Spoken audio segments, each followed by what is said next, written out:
सत श्री अकाल स्टूडेंट्स, मैं मनी नारंग स्वागत करती हाँ तुहाडा सारिਆਂ ਦਾ गुरुकुल ਦੇ इस ऑनलाइन प्लेटफॉर्म ਤੇ। सो अज तुहाडे सामने गुरुकुल ਦੇ इस ऑनलाइन प्लेटफॉर्म ਤੇ शुरू होने जा रहा है हिस्टरी लैक्चरर कैडर ਦਾ एक न्यू बैच। ठीक है, तो हिस्टरी लैक्चरर कैडर की जो मैं पहला गल करा तो अपने कोल हिस्टरी स्टूडेंट्स जानते होंगे, इस गल नूं समझते होंगे कि बहुत वड्डा गोल्डन चांस ते बहुत लंबे समय बाद साडे कोल आया। असी अज हिस्टरी लैक्चरर कैडर का जिहड़ा बैच स्टार्ट करांगे, इनू बैच स्टार्ट करके मैं तुहानूं दस्सां करन तो पहले एक गल दसना चाहनी हाँ कि जिहड़ा हिस्टरी है, हिस्टरी लैक्चरर कैडर का जिहड़ा सिलेबस साडे कोल प्रोवाइड होया उनके 3 पार्ट्स है। ठीक है, उनके 3 पार्ट्स ने। पहला जिहड़ा पार्ट रहेगा वो होएगा साडे कोल पंजाब हिस्टरी का, सैकेंड पार्ट साडे कोल इंडियन हिस्टरी ते जिहड़ा थर्ड पार्ट है वो साडे कोल वर्ल्ड हिस्टरी है। ठीक है जी, तो जिहड़ा अपने कोल इंडियन हिस्टरी का जिहड़ा पार्ट है वो अगों 3 पार्ट्स विच होर वंडिया होया। 3 पार्ट्स किहड़े रहणगे अपने कोल? एक साडे कोल आएगा एंशंट हिस्टरी, एक होएगा साडे कोल मैडिवल हिस्टरी ते एक होएगा साडे कोल मॉडर्न हिस्टरी का पार्ट। ठीक है, सो असी आज स्टार्ट करांगे एंशंट हिस्टरी का। एंशंट हिस्टरी का जिहड़ा साडे कोल पहला टॉपिक रहेगा वो होएगा सिंधु घाटी सभ्यता। ये साडे कोल जाएगा सिंधु घाटी सभ्यता यानी इंडस वैली सिविलाइजेशन की गल करांगे। तो सिंधु घाटी सभ्यता ये बहुत बहुत इंपॉर्टेंट टॉपिक है, एग्जाम्स के पॉइंट ऑफ व्यू नाल बहुत ज़्यादा इंपॉर्टेंट टॉपिक है। तो इनदी इस टॉपिक तो विचों काफ़ी क्वेश्चन जिहड़े है वो पूछे जाते हैं। तो सिंधु घाटी सभ्यता की जी मैं गल करा, जदों भी इस चैप्टर की गल हुंदी है सिंधु घाटी सभ्यता जदों भी पढ़ाई जाती है तो सब तो पहला असी इहदे विच की पढ़ते हैं, एक छोटा जिहा होर टॉपिक निकल के आंदा है, वो हुंदा है प्री हिस्टोरिक एज, जिन्होंने असी स्टोन एज, इस तो बाद असी ओल्ड स्टोन एज, मिजोलिथिक हो गया, न्यूलिथिक हो गया। थोड़ा जिहा पहले असी इहदा कंसैप्ट क्लीयर करांगे, फिर उस तो बाद असी गल करांगे सिंधु घाटी सभ्यता के ओरिजिन ते। ठीक है, बाद चो असीं उनकी गल करांगे, लेकिन उनकी सिंधु घाटी सभ्यता की खोज गल करन तो पहला, खोज के उत्ते गल करन तो पहला असीं सब तो पहला पढ़ांगे थोड़ा जिहा कंसैप्ट इनका भी वेखांगे कि प्री हिस्टोरिक पीरियड है की सी, क्योंकि इनके उत्ते भी कई बार क्वेश्चन बन जाते हैं तो ये काफ़ी इंपॉर्टेंट ही है। सो स्टार्ट करन लगे हाँ, इनू बड़ा ध्यान नाल पहला सुनिया जे इहदे च कहंदे की है, इस स्लाइड च की कहा गया है कि जिहड़ा जदों हड़प्पा सभ्यता की खोज नहीं हुई सी, जदों हड़प्पा सभ्यता की खोज नहीं हुई सी या जदों मोहनजोदड़ो की खोज नहीं हुई सी तो असीं अपनी पहली सभ्यता किनू मानते सी? वैदिक सभ्यता नूं। वैदिक सभ्यता ही साडी पहली सभ्यता हुंदी सी, असीं ऐ मनते सी जदों हड़प्पा सभ्यता की खोज नहीं हुई सी। ठीक है, फिर जिहड़े अपने इतिहासकार है उन्होंने काफ़ी गहराई दे विच अध्ययन किया। उन्होंने की पाया कि ठीक है हड़प्पा सभ्यता आपां पहलां मानते सी, फिर बाद चों 1920 दे विच राय बहादुर दयाराम साहनी द्वारा खोज की गई।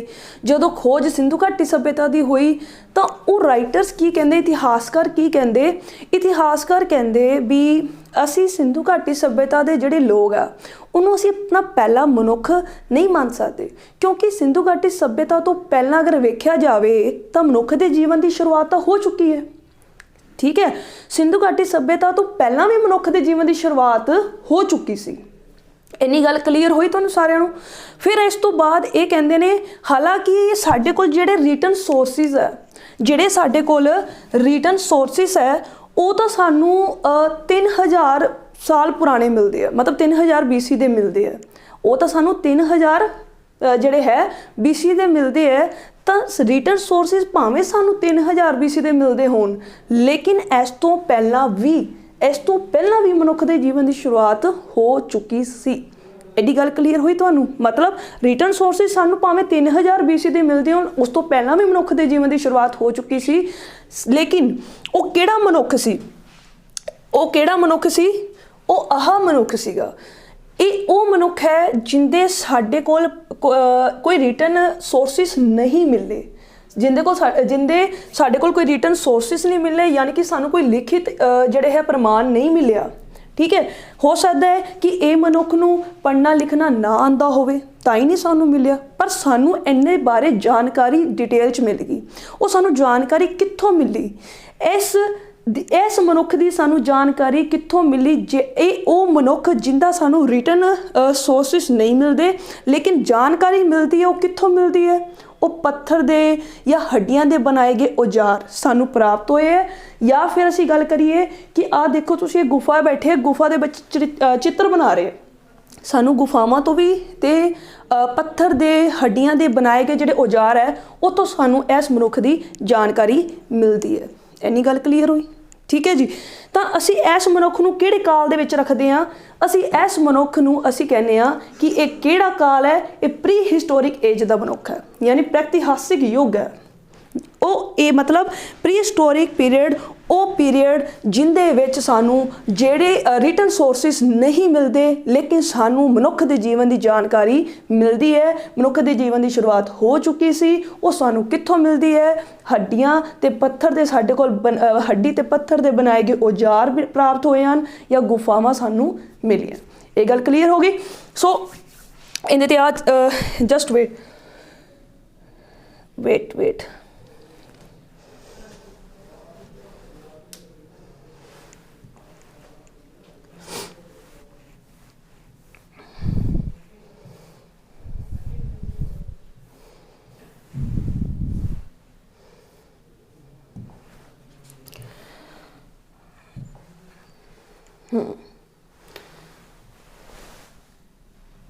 ठीक है। सो असी इधर गल कर रहे सीगे जी।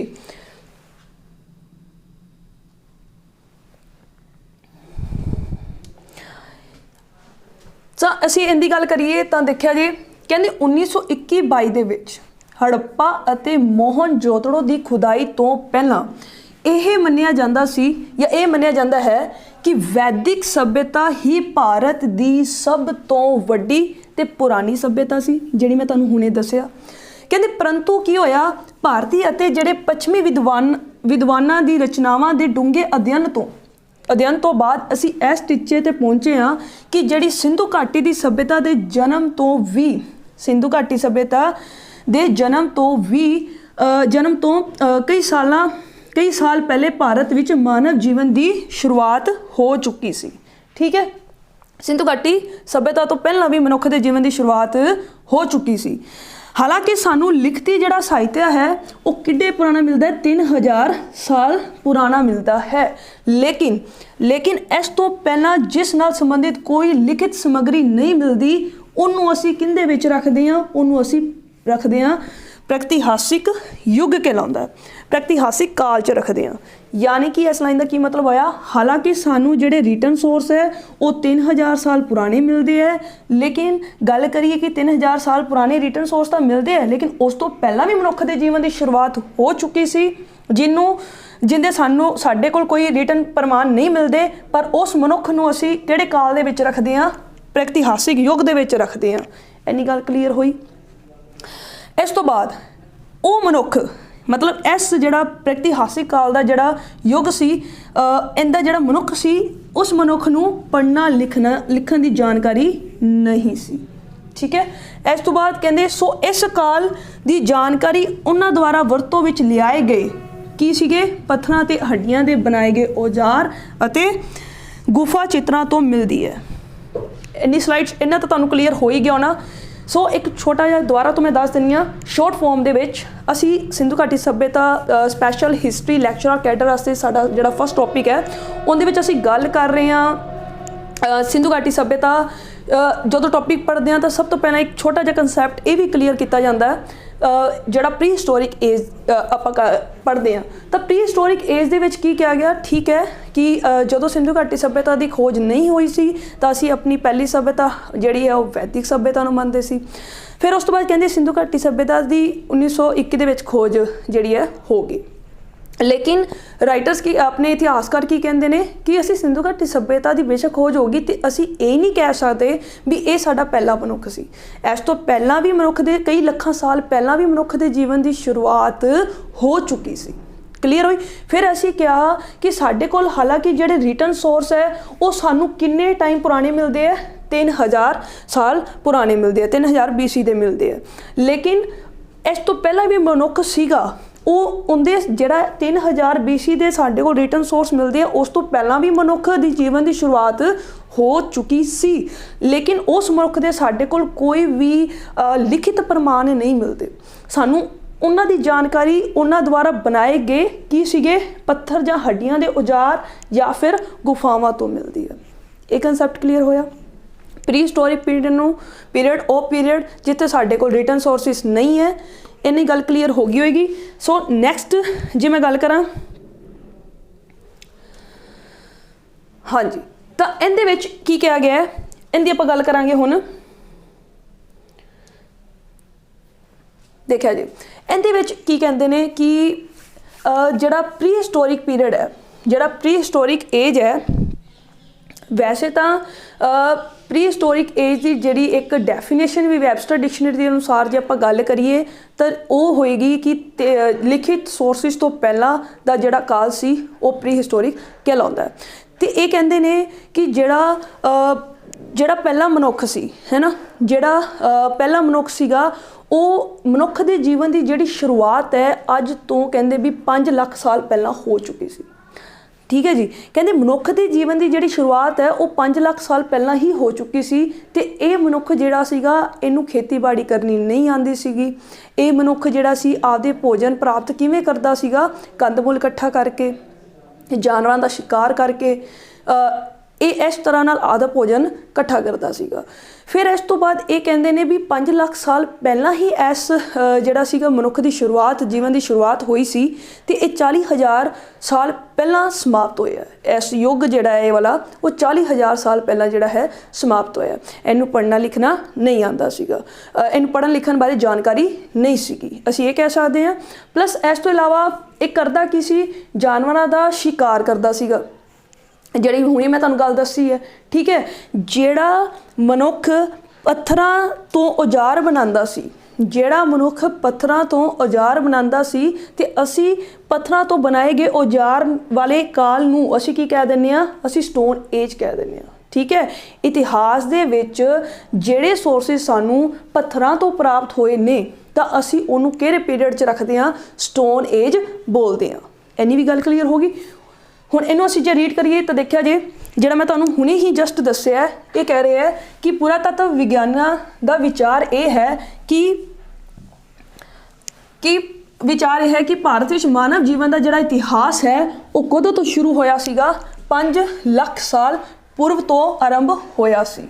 ਠੀਕ ਹੈ ਜੀ, ਇਹ ਮੈਂ ਤੁਹਾਨੂੰ ਦੱਸਿਆ ਹੁਣੇ। ਇੱਕ ਗੱਲ ਹੋਰ ਬਹੁਤ ਇੰਪੋਰਟੈਂਟ, ਉਸ ਸਮੇਂ ਦਾ ਜਿਹੜਾ ਮਾਨਵ, ਜਿਹੜਾ ਮਨੁੱਖ ਸੀਗਾ, ਉਹ ਪੱਥਰ ਦੇ ਅਨਗੜ ਅਤੇ ਭੱਦੇ ਔਜ਼ਾਰਾਂ ਦੀ ਵਰਤੋਂ ਕਰਦਾ ਸੀਗਾ। ਠੀਕ ਹੈ, ਕੀਤਾ ਜਾਂਦਾ ਸੀ। ਉਹ ਕੰਦਮੂਲ ਤੋਂ ਜਾਂ ਫਿਰ ਜਾਨਵਰਾਂ ਦਾ ਸ਼ਿਕਾਰ ਕਰਕੇ ਆਪਣਾ ਭੋਜਨ ਪ੍ਰਾਪਤ ਕਰਦਾ ਸੀ। ਖੇਤੀਬਾੜੀ ਕਰਨੀ ਨਹੀਂ ਆਉਂਦੀ ਸੀ, ਉਹੀ ਗੱਲ। ਫਿਰ ਉਸ ਤੋਂ ਬਾਅਦ ਉਹ ਪੱਥਰ ਦੇ ਭੱਦੇ ਔਜ਼ਾਰਾਂ ਨਾਲ ਉਹ ਕੀ ਕਰਦਾ ਸੀ, ਸ਼ਿਕਾਰ ਕਰਦਾ ਸੀਗਾ। ਕਿਸੇ ਵਸਤੂ ਨੂੰ ਕੱਟਣ ਜਾਂ ਹੋਰ ਕਾਰਜਾਂ ਲਈ ਵਰਤੋਂ ਕਰਦਾ ਸੀ। ਠੀਕ ਹੈ, ਨੈਕਸਟ, ਔਜ਼ਾਰਾਂ ਦੇ ਹਿੱਸੇ ਸਾਨੂੰ ਕਿੱਥੋਂ ਮਿਲੇ ਹੈ? ਇਹ ਜਿਹੜਾ ਮਨੁੱਖ ਜਿਹੜਾ ਕਰਦਾ ਸੀਗਾ, ਜਿਹੜਾ ਪੱਥਰ ਦਾ ਯੂਜ਼ ਕਰਦਾ ਸੀ, ਪੱਥਰ ਤੋਂ ਔਜ਼ਾਰ ਬਣਾਉਂਦਾ ਸੀ, ਇਹਦੀ ਵੀ ਜਾਣਕਾਰੀ ਸਾਨੂੰ ਮਿਲੀ ਹੈ। ਇਹ ਸਭ ਤੋਂ ਇੰਪੋਰਟੈਂਟ ਕੁਐਸਚਨ ਇੱਧਰੋਂ ਬਣਦਾ ਹੈ ਕਿ ਇਸ ਮਨੁੱਖ ਦੀ ਜਾਣਕਾਰੀ ਸਾਨੂੰ ਕਿਸ ਸਾਈਡ ਤੋਂ ਮਿਲੀ? ਛੋਟਾ ਨਾਗਪੁਰ ਅਤੇ ਸੋਨ ਜਾਂ ਫਿਰ ਦੱਖਣ ਵਾਲੀ ਸਾਈਡ ਜਿਹੜੀ ਹੈ ਸੋਨ ਨਦੀ ਤੋਂ ਪ੍ਰਾਪਤ ਹੋਏ ਹਨ। ਠੀਕ ਹੈ, ਇਹ ਕਾਫੀ ਇੰਪੋਰਟੈਂਟ ਹੈ। ਸਾਨੂੰ ਕਿੱਥੋਂ ਜਾਣਕਾਰੀ ਮਿਲੀ ਇਹਨਾਂ ਬਾਰੇ, ਇਹ ਬਹੁਤ ਇੰਪੋਰਟੈਂਟ, ਕਾਫੀ ਇੰਪੋਰਟੈਂਟ ਹੈ। ਇਹ ਕੀ ਕਹਿੰਦੇ ਕਿ ਦੱਖਣ ਭਾਰਤ ਦੇ ਵਿੱਚ ਛੋਟਾ ਨਾਗਪੁਰ ਅਤੇ ਸੋਨ ਨਦੀ ਤੋਂ ਸਾਨੂੰ ਇਹਨਾਂ ਦੀ ਜਿਹੜੇ ਹੈ ਸੋਰਸਿਸ ਮਿਲਦੇ ਹੈ। ਇੰਨੀ ਗੱਲ ਕਲੀਅਰ ਹੋਈ। ਇਸ ਤੋਂ ਬਾਅਦ ਕਹਿੰਦੇ ਭਾਰਤੀ ਇਤਿਹਾਸ ਦਾ ਉਹ ਕਾਲ ਜਦੋਂ ਕਿ ਪੱਥਰ ਦੇ ਔਜ਼ਾਰਾਂ ਦੀ ਵਰਤੋਂ, ਇੱਕ ਸੈਕਿੰਡ,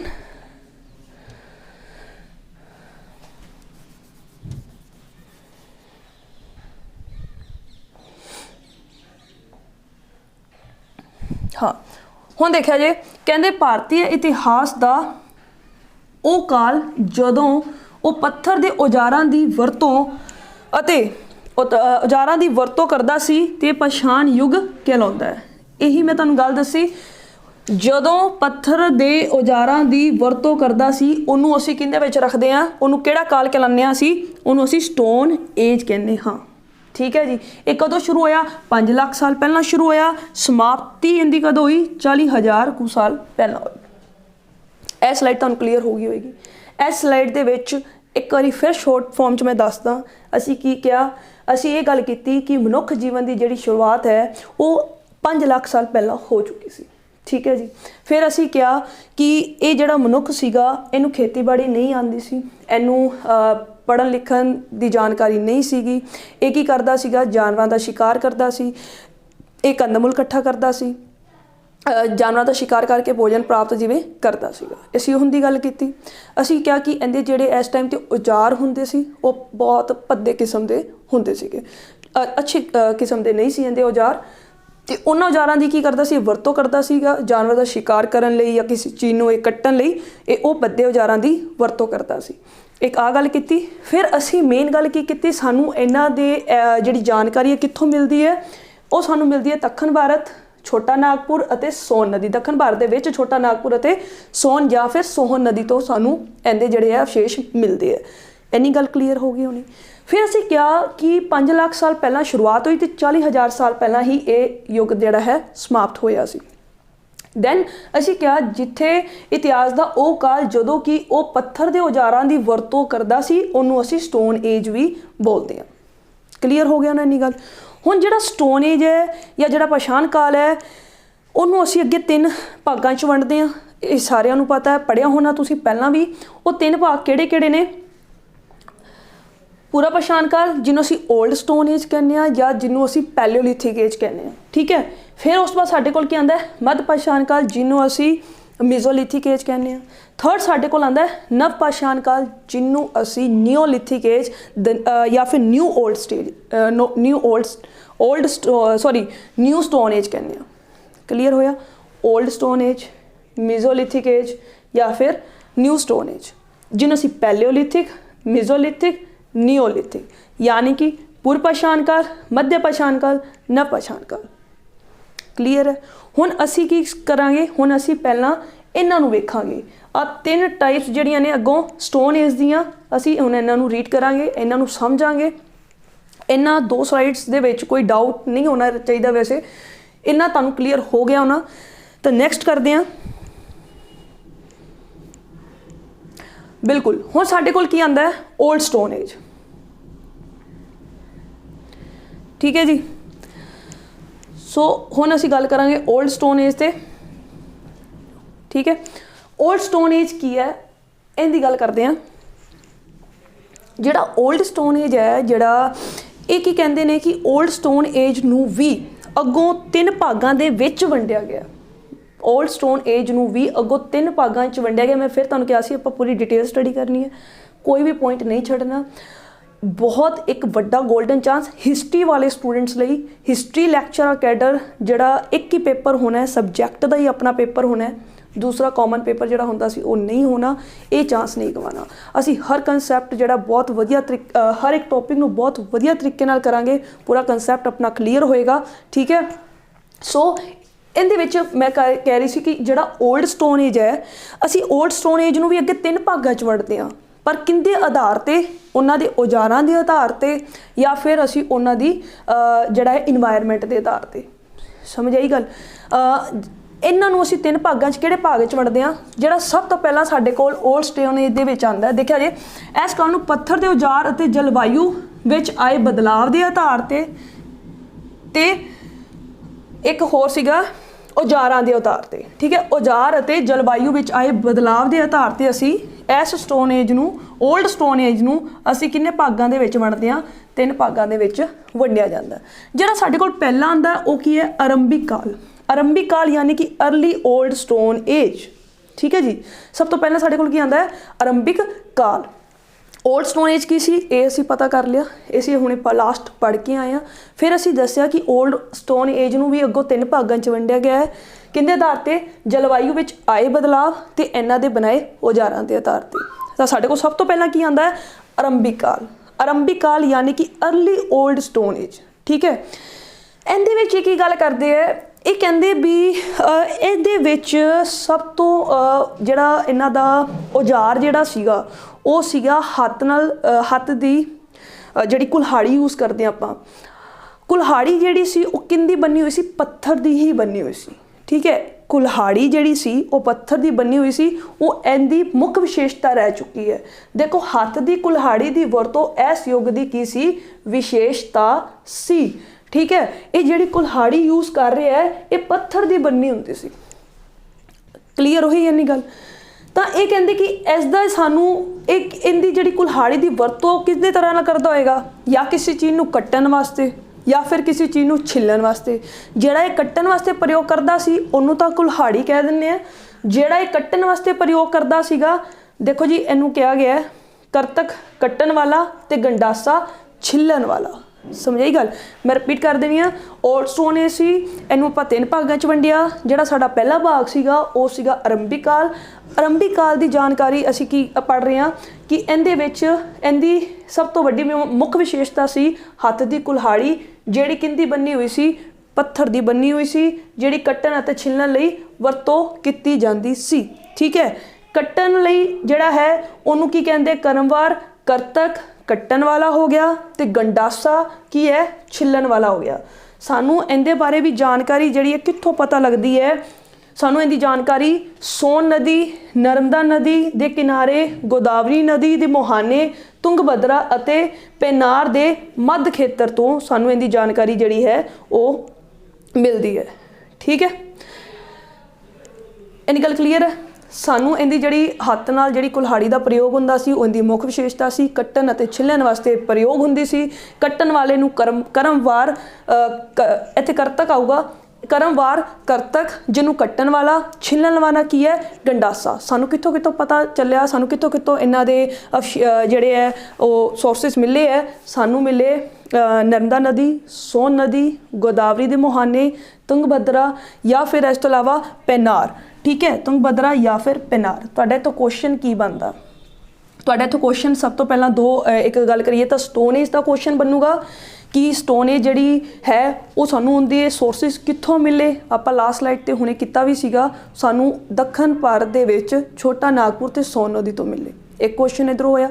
ਦੂਸਰਾ ਕੁਐਸਚਨ ਇੱਧਰੋਂ ਆਇਆ ਕਿ ਜਿਹੜਾ ਅਸੀਂ ਕਿਹਾ ਆਰੰਭਿਕ ਕਾਲ ਦੀ ਸਾਨੂੰ ਜਾਣਕਾਰੀ ਕਿੱਥੋਂ ਮਿਲਦੀ ਹੈ? ਤਾਂ ਸਾਨੂੰ ਕਿੱਥੋਂ ਇਹਨਾਂ ਦੇ ਇੱਕ ਤਾਂ ਆਰੰਭਿਕ ਜਾਣਕਾਰੀ ਜਿਹੜੀ ਹੈ ਸਾਨੂੰ ਇਹ ਜਿਹੜੀ ਸੋਨ ਨਦੀ ਹੋ ਗਈ, ਨਰਮਦਾ ਨਦੀ ਹੋ ਗਈ, ਗੋਦਾਵਰੀ ਦਾ ਤੱਟ ਹੋ ਗਿਆ ਜਾਂ ਫਿਰ ਤੁੰਗਭਦਰਾ ਹੋ ਗਿਆ, ਇੱਧਰੋਂ ਸਾਨੂੰ ਇਹਦੇ ਅਵਸ਼ੇਸ਼ ਮਿਲੇ ਇਸ ਆਰੰਭਿਕ ਕਾਲ ਦੇ। ਠੀਕ ਹੈ, ਤੇ ਆਰੰਭਿਕ ਕਾਲ ਦੀ ਕੀ ਮੁੱਖ ਵਿਸ਼ੇਸ਼ਤਾ ਕੀ ਸੀਗੀ? ਉਹ ਸੀ ਹੱਥ ਦੀ ਕੁਲਹਾੜੀ। ਕਲੀਅਰ ਹੈ? ਇਸ ਤੋਂ ਬਾਅਦ ਜੇ ਅਸੀਂ ਅਗਲੀ ਗੱਲ ਕਰੀਏ ਤਾਂ ਸੈਕਿੰਡ ਪੁਆਇੰਟ ਤੇ ਆਈਏ। ਇਹ ਫਸਟ ਸੀ ਆਰੰਭਿਕ ਕਾਲ। ਜੇ ਹੁਣ ਸੈਕਿੰਡ ਦੀ ਗੱਲ ਕਰੀਏ ਉਹ ਸਾਡੇ ਕੋਲ ਆਉਂਦਾ ਹੈ ਮੱਧ ਪਾਸ਼ਾਣ ਕਾਲ। ਠੀਕ ਹੈ, ਯਾਨੀ ਕਿ ਮਿਡਲ ਓਲਡ ਸਟੋਨ ਏਜ ਆਏਗੀ ਸਾਡੇ ਕੋਲ। ਜਿਹੜੀ ਆਂਦੀ ਉਹ ਹੈ ਮਿਡਲ ਓਲਡ ਸਟੋਨ ਏਜ। ਮਤਲਬ ਅਸੀਂ ਕੀ ਕੀਤਾ? ਪਹਿਲਾਂ ਪੜ੍ਹਿਆ ਓਲਡ ਸਟੋਨ ਏਜ, ਫਿਰ ਅਸੀਂ ਗੱਲ ਕੀਤੀ ਓਲਡ ਸਟੋਨ ਵੀ ਅੱਗੋਂ 3 ਪਾਰਟਸ ਵਿੱਚ ਹੈ। ਪਹਿਲੀ ਜਿਹੜੀ ਪਾਰਟ ਕੀਤਾ ਸੀ ਉਹ ਸੀ ਅਰਲੀ ਆਰੰਭਿਕ। ਹੁਣ ਸਾਡੇ ਕੋਲ ਆਈਓ ਓਲਡ ਸਟੋਨ ਏਜ ਦਾ ਹੀ ਸੈਕਿੰਡ ਪਾਰਟ ਕਿਹੜਾ ਆਉਂਦਾ ਹੈ? ਮੱਧ ਪਾਸ਼ਾਣ ਯੁੱਗ। ਠੀਕ ਹੈ, ਇੰਨਾ ਕਲੀਅਰ ਹੋ ਗਿਆ ਉਹਨਾਂ ਤੁਹਾਨੂੰ ਸਾਰਿਆਂ ਨੂੰ? ਹਜੇ ਸਿਰਫ ਆਪਾਂ ਪ੍ਰੀ ਹਿਸਟੋਰਿਕ ਏਜ ਪੜ੍ਹਿਆ, ਉਸ ਤੋਂ ਬਾਅਦ ਓਲਡ ਸਟੋਨ ਏਜ ਕੀਤਾ। ਪ੍ਰੀ ਹਿਸਟੋਰਿਕ ਪੀਰੀਅਡ ਉਹ ਪੀਰੀਅਡ ਜਿਹਦੇ ਸਾਨੂੰ ਰਿਟਨ ਸੋਰਸਿਸ ਨਹੀਂ ਮਿਲਦੇ, ਲੇਕਿਨ ਸਾਨੂੰ ਉਹਨਾਂ ਬਾਰੇ ਪਤਾ ਕਿੱਥੋਂ ਲੱਗਦਾ ਹੈ? ਸਾਨੂੰ ਗੁਫਾਵਾਂ ਤੋਂ, ਹੱਡੀਆਂ ਜਾਂ ਪੱਥਰਾਂ ਦੇ ਬਣਾਏ ਗਏ ਔਜ਼ਾਰ ਤੋਂ। ਫਿਰ ਅਸੀਂ ਗੱਲ ਕੀਤੀ ਜਦੋਂ ਸਾਨੂੰ ਜਿਹੜੇ ਸੋਰਸਿਸ ਸਾਨੂੰ ਬਣਾਏ ਪੱਥਰ ਦੇ ਬਣੇ ਹੋਏ ਮਿਲੇ ਨੇ ਉਹਨਾਂ ਨੂੰ ਅਸੀਂ ਸਟੋਨ ਏਜ 'ਚ ਰੱਖਦੇ ਹਾਂ,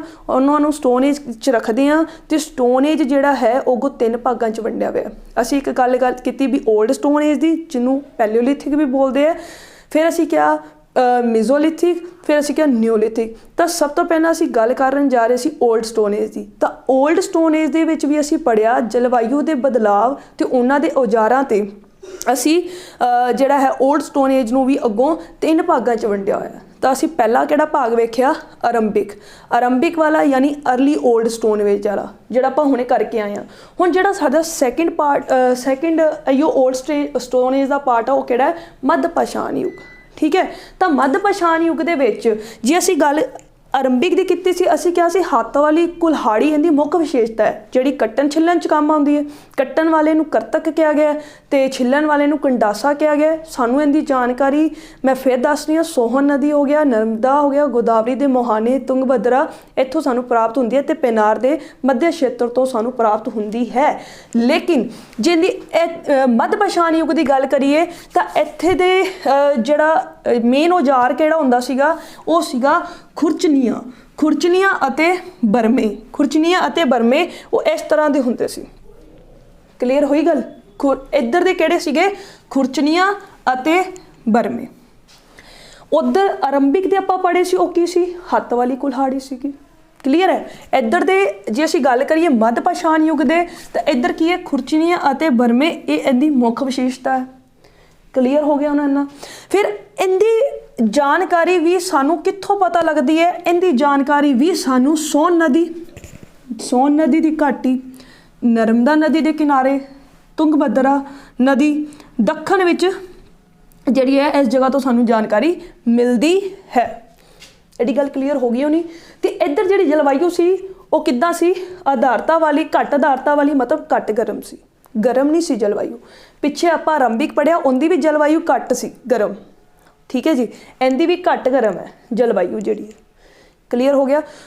ਆਰੰਭਿਕ ਦੇ ਵਿੱਚ ਹੱਥ ਵਾਲੀ ਕੁਲਹਾੜੀ ਹੋ ਗਈ ਤੇ ਅਸੀਂ ਮੱਧ ਪਾਸ਼ਾਣ ਯੁੱਗ ਦੀ ਗੱਲ ਕੀਤੀ ਤਾਂ ਇਹਦੀ ਮੁੱਖ ਵਿਸ਼ੇਸ਼ਤਾ ਇਹਨਾਂ ਦੇ ਔਜ਼ਾਰ ਕਿਹੜੇ ਸੀਗੇ? ਖੁਰਚਣੀਆਂ ਸੀ ਤੇ ਬਰਮੇ ਸੀਗੇ। ਆਹ ਸੀਗੇ ਜਿਹੜੇ ਇੱਦਾਂ ਦੇ ਹੁੰਦੇ। ਤੁਹਾਨੂੰ ਪਿਕਚਰ ਹੀ ਹੋਏਗੀ ਸਾਰੀ ਕਲੀਅਰ। ਠੀਕ ਹੈ? ਸਾਨੂੰ ਜੇ ਅਸੀਂ ਆਰੰਭਿਕ ਦੀ ਗੱਲ ਕੀਤੀ ਤਾਂ ਉਹਦੀ ਜਾਣਕਾਰੀ ਵੀ ਸਾਨੂੰ ਕਿੱਥੋਂ ਮਿਲਦੀ ਸੀਗੀ? ਸੋਨ ਨਦੀ ਹੋ ਗਿਆ, ਨਰਮਦਾ ਨਦੀ, ਗੋਦਾਵਰੀ ਦੇ ਮੋਹਾਨੇ, ਤੁੰਗਭਦਰਾ, ਪੈਨਾਰ। ਜੇ ਅਸੀਂ ਹੁਣ ਮੱਧ ਦੀ ਗੱਲ ਕਰ ਰਹੇ ਹਾਂ, ਮੱਧ ਪਾਸ਼ਾਣ ਯੁੱਗ ਦੇ ਵਿੱਚ ਵੀ ਜਿਹੜੇ ਔਜ਼ਾਰ ਹੈ ਖੁਰਚਣੀਆਂ ਤੇ ਬਰਮੇ ਹੈ, ਇਹਦੀ ਵੀ ਜਾਣਕਾਰੀ ਸਾਨੂੰ ਕਿੱਥੋਂ ਮਿਲਦੀ ਹੈ? ਇਹਦੀ ਜਾਣਕਾਰੀ ਵੀ ਸਾਨੂੰ ਸੋਨ ਨਦੀ ਹੈ, ਨਰਮਦਾ ਨਦੀ ਹੋ ਗਿਆ, ਜਾਂ ਫਿਰ ਸੋਨ ਨਦੀ ਹੈ, ਨਰਮਦਾ ਨਦੀ, ਜਾਂ ਫਿਰ ਤੁੰਗਭਦਰਾ ਹੋ ਗਿਆ ਜਿਹੜਾ ਆਪਾਂ ਪਹਿਲਾਂ ਵੀ ਪਿੱਛੇ ਪੜ੍ਹਿਆ ਹੋਣੇ। ਇਹਦੀ ਵੀ ਜਾਣਕਾਰੀ ਸਾਨੂੰ ਇੱਥੋਂ ਹੀ ਮਿਲਦੀ ਹੈ। ਤੁਹਾਨੂੰ ਦੋ ਪਾਰਟ ਓਲਡ ਸਟੋਨ ਏਜ ਦੇ ਵਿੱਚ ਕਲੀਅਰ ਹੋ ਗਏ ਨੇ। ਓਲਡ ਸਟੋਨ ਏਜ ਨੂੰ ਹੀ ਅਸੀਂ 3 ਭਾਗਾਂ 'ਚ ਵੰਡ ਰਿਹਾ ਸੀ। ਪਹਿਲਾ ਭਾਗ ਸਾਡਾ ਜਿਹੜਾ ਸੀ ਆਰੰਭਿਕ ਸੀ, ਆਰੰਭਿਕ ਪਾਸ਼ਾਣ ਕਾਲ। ਦੂਜਾ ਸਾਡਾ ਮੱਧ ਪਾਸ਼ਾਣ ਕਾਲ। ਕਲੀਅਰ ਹੋ ਗਿਆ ਹੋਣਾ? ਹੁਣ ਅਸੀਂ ਗੱਲ ਕਰਦੇ ਹਾਂ ਅੱਗੇ ਇਨ ਦਾ ਲਾਸਟ ਓਲਡ ਸਟੋਨ ਏਜ ਦਾ, ਜਿਹਨੂੰ ਅਸੀਂ 3 ਭਾਗਾਂ 'ਚ ਵੰਡਿਆ। ਸਾਡਾ ਜਿਹੜਾ ਤੀਸਰਾ ਪਾਰਟ ਸਾਡੇ ਕੋਲ ਆਉਂਦਾ ਉਹ ਹੈ ਉੱਚ ਪੁਰਾ ਪਾਸ਼ਾਣ ਯੁੱਗ। ਠੀਕ ਹੈ? ਤਾਂ ਅਸੀਂ ਹੁਣ ਇਹਦੀ ਗੱਲ ਕਰਾਂਗੇ ਕਿ ਅਸੀਂ ਇਹਦੇ ਵਿੱਚ ਵੇਖਾਂਗੇ ਕਿ ਇਹਦੇ ਜਿਹੜੇ ਔਜ਼ਾਰ ਸੀ ਉਹ ਕਿਹੜੇ ਸੀਗੇ। ਕਿਉਂਕਿ ਅਸੀਂ ਕਿਹਾ ਇੱਕ ਵਾਰ, ਕਿਉਂਕਿ ਇਹਨੇ ਨਾ, ਮੈਂ ਤੁਹਾਨੂੰ ਫਿਰ ਦੁਬਾਰਾ ਰਿਪੀਟ ਕਰ ਰਹੀ ਹਾਂ, ਆਰੰਭਿਕ ਵਾਲੇ ਦੇ ਔਜ਼ਾਰ ਸੀ ਹੱਥ ਵਾਲੀ ਕੁਲਹਾੜੀ। ਜਿਹੜੇ ਮੱਧ ਪਾਸ਼ਾਣ ਆਪਾਂ ਪੜ੍ਹਿਆ ਉਹਦੇ ਕੀ ਸੀ ਔਜ਼ਾਰ? ਉਹ ਸੀ ਖੁਰਚਣੀਆਂ ਤੇ ਬਰਮੇ। ਹੁਣ ਅਸੀਂ ਗੱਲ ਕਰਾਂਗੇ ਉੱਚ ਪੁਰਾ ਪਾਸ਼ਾਣ ਯੁੱਗ ਦੀ, यानी अपर ओल्ड स्टोन एज। पहला अर्ली ओल्ड स्टोन एज, फिर आया मिडल ओल्ड स्टोन एज, हुण की आ गया upper old stone age. Old stone age नूं 3 भागां च वंडिया है। तो इहदे विच बाद चों असीं गल करांगे मीजोलिथिक एज ते, बाद चों आवांगे। पहला ये की गल करनी है असीं ओल्ड स्टोन एज दा तीसरा भाग, बहुत इंपोर्टेंट है। की कहंदे ने अपर ओल्ड स्टोन एज विच की क्या गया? हुण इन्हां दी जिहड़े औजार सी ਉਹ थोड़े जे किदां दे सी? ਉਹ ਚੱਕਵੇਂ ਸੀਗੇ। मतलब कि ਉਹ ਕਿਹੜੇ ਸੀ औजार? ਉਹ ਸੀਗੇ, ਦੇਖਦੇ ਹਾਂ, ਅਵਸਥਾ ਮਨੁੱਖ ਦੇ ਆਰੇ ਚਕਮਕ ਔਜ਼ਾਰ ਸੀਗੇ ਇਹ ਵਾਲੇ। ਜਿਵੇਂ ਕਿ ਫਲਕ ਕੀ ਹੁੰਦਾ? ਫਲਕ ਹੁੰਦੇ ਬਲੇਡਸ ਕਹਿੰਦੇ ਇੰਗਲਿਸ਼ ਵਿੱਚ। ਠੀਕ ਹੈ? ਜਾਂ ਹੋ ਗਿਆ ਫਲਕ, ਜਾਂ ਫਿਰ ਹੋ ਗਿਆ ਤਕਸ਼ੀਨੀਆਂ। ਤਕਸ਼ੀਨੀਆਂ ਇਹਨੂੰ ਇੰਗਲਿਸ਼ ਵਿੱਚ ਬਿਊਰਿੰਸ ਕਹਿੰਦੇ ਆ। ਇੱਦਾਂ ਹੁੰਦੇ ਆ ਆਹ ਵਾਲੇ। ਠੀਕ ਹੈ? ਇੱਦਾਂ ਦੇ ਔਜ਼ਾਰ ਇਹਨਾਂ ਦੇ ਜਿਹੜੇ ਸੀ ਅਪਰ ਓਲਡ ਸਟੋਨ ਏਜ ਦੇ ਵਿੱਚ ਇਹਨਾਂ ਦੀ ਮੁੱਖ ਵਿਸ਼ੇਸ਼ਤਾ ਸੀ। ਇਹਨਾਂ ਦੀ ਫਲਕ ਬਲੇਡਸ ਹੋ ਗਏ, ਜਿਹੜੀ ਤਕਸ਼ੀਨੀਆਂ ਸੀ ਇੱਦਾਂ ਦੇ ਹੁੰਦੇ ਜਿਹੜੇ, ਇਹ ਇਹਨਾਂ ਦੇ ਔਜ਼ਾਰ ਸੀ। ਇਹ ਇਹਨਾਂ ਦੀ ਮੁੱਖ ਵਿਸ਼ੇਸ਼ਤਾ ਸੀ। ਕਿਹੜੀਆਂ? ਫਲਕ ਤੇ ਤਕਸ਼ੀਨੀਆਂ। ਫਲਕ, ਤਕਸ਼ੀਨੀਆਂ। ਕਲੀਅਰ ਹੋਇਆ? ਬਲੇਡਸ ਤੇ ਬਿਊਰਿੰਸ ਕਹਿੰਦੇ ਆ। ਬਲੇਡਸ, ਬਿਊਰਿੰਸ ਇਹ ਸੀਗੇ। ਤੇ ਅਜਿਹੇ ਔਜ਼ਾਰ ਬੜੀ ਮਾਤਰਾ ਦੇ ਵਿੱਚ ਕਿੱਥੇ ਪਾਏ ਗਏ ਨੇ? ਆਂਧਰ ਪ੍ਰਦੇਸ਼, ਮਹਾਰਾਸ਼ਟਰ, ਕਰਨਾਟਕ, ਛੋਟਾ ਨਾਗਪੁਰ ਦੇ ਪਠਾਰ ਤੇ ਭੋਪਾਲ ਵਿੱਚ ਮਿਲਦੇ ਹਨ। ਕਿੱਥੋਂ ਮਿਲਦੇ ਆ ਸਾਨੂੰ? ਆਂਧਰ ਪ੍ਰਦੇਸ਼ ਦੇ ਵਿੱਚ, ਮਹਾਰਾਸ਼ਟਰ, ਕਰਨਾਟਕ, ਭੋਪਾਲ ਤੇ ਛੋਟਾ ਨਾਗਪੁਰ ਦੇ ਵਿੱਚ। ਸਾਡੇ ਕੋਲ 3 ਕਲੀਅਰ ਹੋ ਗਏ ਹੋਏ ਆ। ਅਸੀਂ ਓਲਡ ਸਟੋਨ ਏਜ ਦੇਖੋ, ਓਲਡ ਸਟੋਨ ਏਜ ਦੀ ਜੇ ਗੱਲ ਕੀਤੀ, ਓਲਡ ਸਟੋਨ ਏਜ ਜਿਹੜਾ ਸਾਡੇ ਕੋਲ ਸੀਗਾ, ਅਸੀਂ ਇਹਨਾਂ ਨੂੰ ਕਿੰਨੇ ਭਾਗਾਂ 'ਚ ਵੰਡਿਆ ਸੀ? 3। ਤਿੰਨ ਭਾਗ ਸੀਗੇ ਜਲਵਾਯੂ ਤੇ ਔਜ਼ਾਰ ਦੇ ਆਧਾਰ ਤੇ। ਜਿਹੜਾ ਪਹਿਲਾਂ ਅਸੀਂ ਕੀਤਾ ਸੀ ਉਹ ਸੀ ਸਾਡੇ ਕੋਲ ਅਰਲੀ, ਉਹ ਸੀ ਸਾਡੇ ਕੋਲ ਕਿਹੜਾ ਸੀ ਅਰਲੀ, ਠੀਕ ਹੈ, ਅਰਲੀ यानी ਆਰੰਭਿਕ। ਫਿਰ ਅਸੀਂ ਸੈਕਿੰਡ ਗੱਲ ਕੀਤੀ ਸੀਗੀ ਮੱਧ ਪਾਸ਼ਾਣ ਕਾਲ ਦੀ, ਥਰਡ ਅਸੀਂ ਗੱਲ ਕੀਤੀ ਉੱਚ ਪਾਸ਼ਾਣ ਕਾਲ ਦੀ। ਇਹ ਤੁਹਾਨੂੰ ਕਲੀਅਰ ਹੋ ਗਿਆ ਹੋਵੇਗਾ, ਠੀਕ ਹੈ। ਆ ਦੇਖੋ ਅਸੀਂ ਓਲਡ ਸਟੋਨ ਏਜ ਸ਼ੁਰੂ ਕੀਤਾ। ਓਲਡ ਸਟੋਨ ਏਜ ਨੂੰ ਅਸੀਂ ਕਿਹਾ ਜਲਵਾਯੂ ਤੇ ਜਿਹੜਾ ਔਜ਼ਾਰਾਂ ਦੇ ਆਧਾਰ ਤੇ ਅਸੀਂ ਤਿੰਨ ਭਾਗਾਂ 'ਚ ਵੰਡਿਆ ਸੀਗਾ। ਇਹਦੇ ਉੱਤੇ ਕੁਐਸਚਨ ਜ਼ਰੂਰ ਬਣਦਾ ਹੈ, ਬਹੁਤ ਇੰਪੋਰਟੈਂਟ ਹੈ ਇਹ ਵੀ, ਠੀਕ ਹੈ। ਆਰੰਭਿਕ ਕਾਲ ਪਹਿਲਾ ਕਾਲ, ਇਹਦੇ ਵਿੱਚ ਜਿਹੜਾ ਸੀਗਾ ਹੱਥ ਵਾਲੀ ਕੁਲਹਾੜੀ ਸੀ ਜਿਹੜੀ ਪੱਥਰ ਦੀ ਬਣੀ ਹੋਈ ਸੀ। ਕੱਟਣ ਵਾਲੇ ਨੂੰ ਅਸੀਂ ਕਰਮਕਸ਼ ਕਿਹਾ, ਜਿਹੜਾ ਕੱਟਣ ਲਈ ਯੂਜ਼ ਹੁੰਦਾ ਸੀ। ਗੰਡਾਸਾ ਛਿੱਲਣ ਲਈ ਯੂਜ਼ ਹੁੰਦਾ ਸੀਗਾ। ਤੇ ਇਹਦੇ ਸਾਨੂੰ ਪਤਾ ਕਿੱਥੋਂ ਲੱਗਿਆ, ਇਹਦਾ ਸਾਨੂੰ ਜਿਹੜਾ ਸੋਨ ਨਦੀ ਹੈ, ਨਰਮਦਾ ਨਦੀ, ਗੋਦਾਵਰੀ ਦੇ ਮੁਹਾਨੇ, ਤੁੰਗਭਦਰਾ, ਪੈਨਾਰ ਤੋਂ ਪਤਾ ਲੱਗਿਆ। ਇਹਦੀ ਗੱਲ ਕੀਤੀ ਅਸੀਂ। ਪਹਿਲਾ ਆ ਸੀ ਆਰੰਭਿਕ ਕਾਲ, ਸੈਕਿੰਡ ਅਸੀਂ ਕਿਹਾ ਮੱਧ ਪਾਸ਼ਾਣ ਯੁੱਗ। ਤਾਂ ਇਹਦਾ ਜਿਹੜਾ ਸੀਗਾ ਇਹਦਾ ਜਿਹੜਾ ਮੁੱਖ ਜਿਹੜਾ ਔਜ਼ਾਰ ਜਿਹੜੀ ਇਹਦੀ ਵਿਸ਼ੇਸ਼ਤਾ ਸੀ ਉਹ ਕਿਹੜੀ ਸੀ, ਉਹ ਅਸੀਂ ਪੜ੍ਹੀ ਸੀਗੀ ਖੁਰਚਣੀਆਂ ਤੇ ਬਰਮੇ, ਠੀਕ ਹੈ। ਇਹਦੀ ਜਾਣਕਾਰੀ ਵੀ ਸਾਨੂੰ ਨਰਮਦਾ, ਸੋਨ ਨਦੀ ਤੇ ਤੁੰਗਭਦਰਾ ਇੱਥੋਂ ਮਿਲਦੀ ਹੈ। ਆ ਅਸੀਂ ਕੰਮ ਕੀਤਾ। ਇਸ ਤੋਂ ਬਾਅਦ ਅਸੀਂ ਉੱਚ ਦੇਖਿਆ, ਉੱਚ ਪੂਰਵ ਪਾਸ਼ਾਣ ਯੁੱਗ ਦਾ ਦੇਖਿਆ ਵੀ ਅਪਰ ਓਲਡ ਸਟੋਨ ਏਜ ਵੇਖੀ। ਇਹਦੇ ਜਿਹੜੇ ਮੁੱਖ ਔਜ਼ਾਰ ਸੀ ਉਹ ਕਿਹੜੇ ਸੀਗੇ, ਫਲਕ ਤੇ ਤਕਸ਼ੀਨੀਆਂ ਸੀ। ਇਹ ਸਾਨੂੰ ਇਹਦੇ ਔਜ਼ਾਰ ਬੜੀ ਮਾਤਰਾ 'ਚ ਮਿਲੇ ਨੇ। ਉਹ ਕਿੱਥੋਂ ਮਿਲੇ ਨੇ, ਉਹ ਸਾਨੂੰ ਆਂਧਰਾ ਪ੍ਰਦੇਸ਼ ਹੈ, ਮਹਾਰਾਸ਼ਟਰ ਹੈ, ਕਰਨਾਟਕ ਹੋ ਗਿਆ ਜਾਂ ਫਿਰ ਛੋਟਾ ਨਾਗਪੁਰ ਹੋ ਗਿਆ, ਇੱਥੋਂ ਸਾਨੂੰ ਇਹਨਾਂ ਦੀ ਜਾਣਕਾਰੀ ਜਿਹੜੀ ਹੈ ਮਿਲਦੀ ਹੈ। So pre historic age, old stone age, old stone age ਦੇ ਵੀ ਅੱਗੋਂ ਤਿੰਨ part, early old stone age, middle old stone age and upper old stone age. इन्ना कंसैप्ट तुहानूं क्लीयर हो गया होना, उम्मीद है इन्ना क्लीयर हो गया, इन्ना तुहानूं क्लीयर हो गया। हुण इस तो बाद असीं अगे गल करिए, साडे कोल जिहड़ा सैकेंड पार्ट आंदा वो की है, मिजोलिथिक एज। ठीक है जी। सो असीं यानी मध्य पाषाण युग, हुण असीं इहदे ते गल करांगे। मिजोलिथिक एज दे विच असी क्या आरंभिक जिहड़ा आपां पिछे कीता सी, हुण थोड़ा जिहा आरंभिक काल जिहड़ा ओल्ड स्टोन एज असीं पढ़ी, उहदा जिहड़ा पहला भाग पढ़िया सीगा आरंभिक यानी अर्ली ओल्ड स्टोन एज पढ़िया सीगा। ठीक है। उहदे विच असीं क्या हुंदा जिहड़ी जलवायु सी वो घट गर्म सी, असीं क्या सी। फिर असीं कीता भी मध्य पाषाण काल यानी कि जिहड़ा असीं मिडल ओल्ड स्टोन एज सीगा, उहदी भी जलवायु घट गर्म सीगी। ठीक है। फिर उस तो बाद असीं थर्ड कीता अपर ओल्ड स्टोन एज, उहदी जलवायु थोड़ी जी गर्म हो गई सी, थोड़ी जी कुछ गर्म हुई सी, ज़्यादा नहीं। हुण जो मेसोलिथिक एज आया यानी कि जो मध्य पाषाण युग आया, तो इहदे विच होया कि इत्थे की होएगा, इत्थे जलवायु जिहड़ी है वो ज़्यादा गर्म हो जाएगी। ठीक है। इत्थे जलवायु की हो जाएगी, ज़्यादा गर्म हो जाएगी। जो जलवायु जिहड़ी है जो गर्म होएगी, शुष्क होएगी, तो फिर जैनुअन गल है जीव जंतु ते जिहड़े वनस्पति दे जिहड़ा विकास है उहदे विच की आ जाएगा, बदलाव आ जाएगा। ठीक है जी। तो इत्थे की हो जाएगा, एनवायरनमेंट चेंजिज आएंगियां थोड़िया जिहियां, जिहड़ी जलवायु है वो गर्म हो जाएगी, शुष्क हो जाएगी, वनस्पति जीव जंतु दे विकास दे विच की हो जाएगा, बदलाव आ जाएगा। फिर इत्थे जिहड़ा मनुख आ आदे भोजन की तलाश लई की करेगा, वो की हो जाएगा, घुमक्कड़ हो जाएगा, एक थां तो दूसरी थां ते जाना शुरू कर देगा। जो एक थां तो दूसरी थां ते जाएगा, पर हुण कल्ला नहीं होएगा, ये की कर लेगा, एक ग्रुप यानी समूह बना लेगा, ये समूह दे विच जाना शुरू करेगा। जो ग्रुप दे विच जाना शुरू करेगा तो ग्रुप दे विच रह के ही ये की करेगा, शिकार करता है। ठीक है। उही कंदमूल इकट्ठा करना, जानवरों का शिकार करना, ये इंदा या जिहड़ा की है इस तरह नाल अपना भोजन प्राप्त करेगा। इन्नी गल क्लीयर है। असी किता सीगा भी ओल्ड स्टोन एज दे जिहड़े हथियार सी वो किदां दे सीगे, वो भद्दे किस्म दे सीगे, भद्दे सी, मोटे सीगे, अनगढ़ सीगे। हुण जिहड़ा मेसोलिथिक एज आया, जद आपां मध्य पाषाण पढ़ांगे तो इहदे जिहड़े औजार ने थोड़े छोटे हो जाणगे, छोटे हो जाणगे ते सोहणे होणगे ते कारगर होणगे। क्लीयर होई गल। औजार थोड़े जे छोटे हो जाएंगे, माइक्रो हो जाएंगे Mesolithic age they which. Plus एक ही करेगा, इन्हां औजारां द्वारा ही एक ही करदा, समूह दे विच रह के जानवर दा शिकार करेगा। इस तो बाद ये एक गल होर, इन्हें की कीता सीगा, इन्हें मेसोलिथिक एज दा जिहड़ा मनुख सीगा, इहनूं सीना ते परोना आ गया सी। इन्हें हड्डी तो सूई बना ली सी। जो सूई बना ली सी तो एक ही करदा सीगा, ये जानवरों की खाल तो कपड़ा भी इन्हें बना लिया सीगा। ठीक है जी।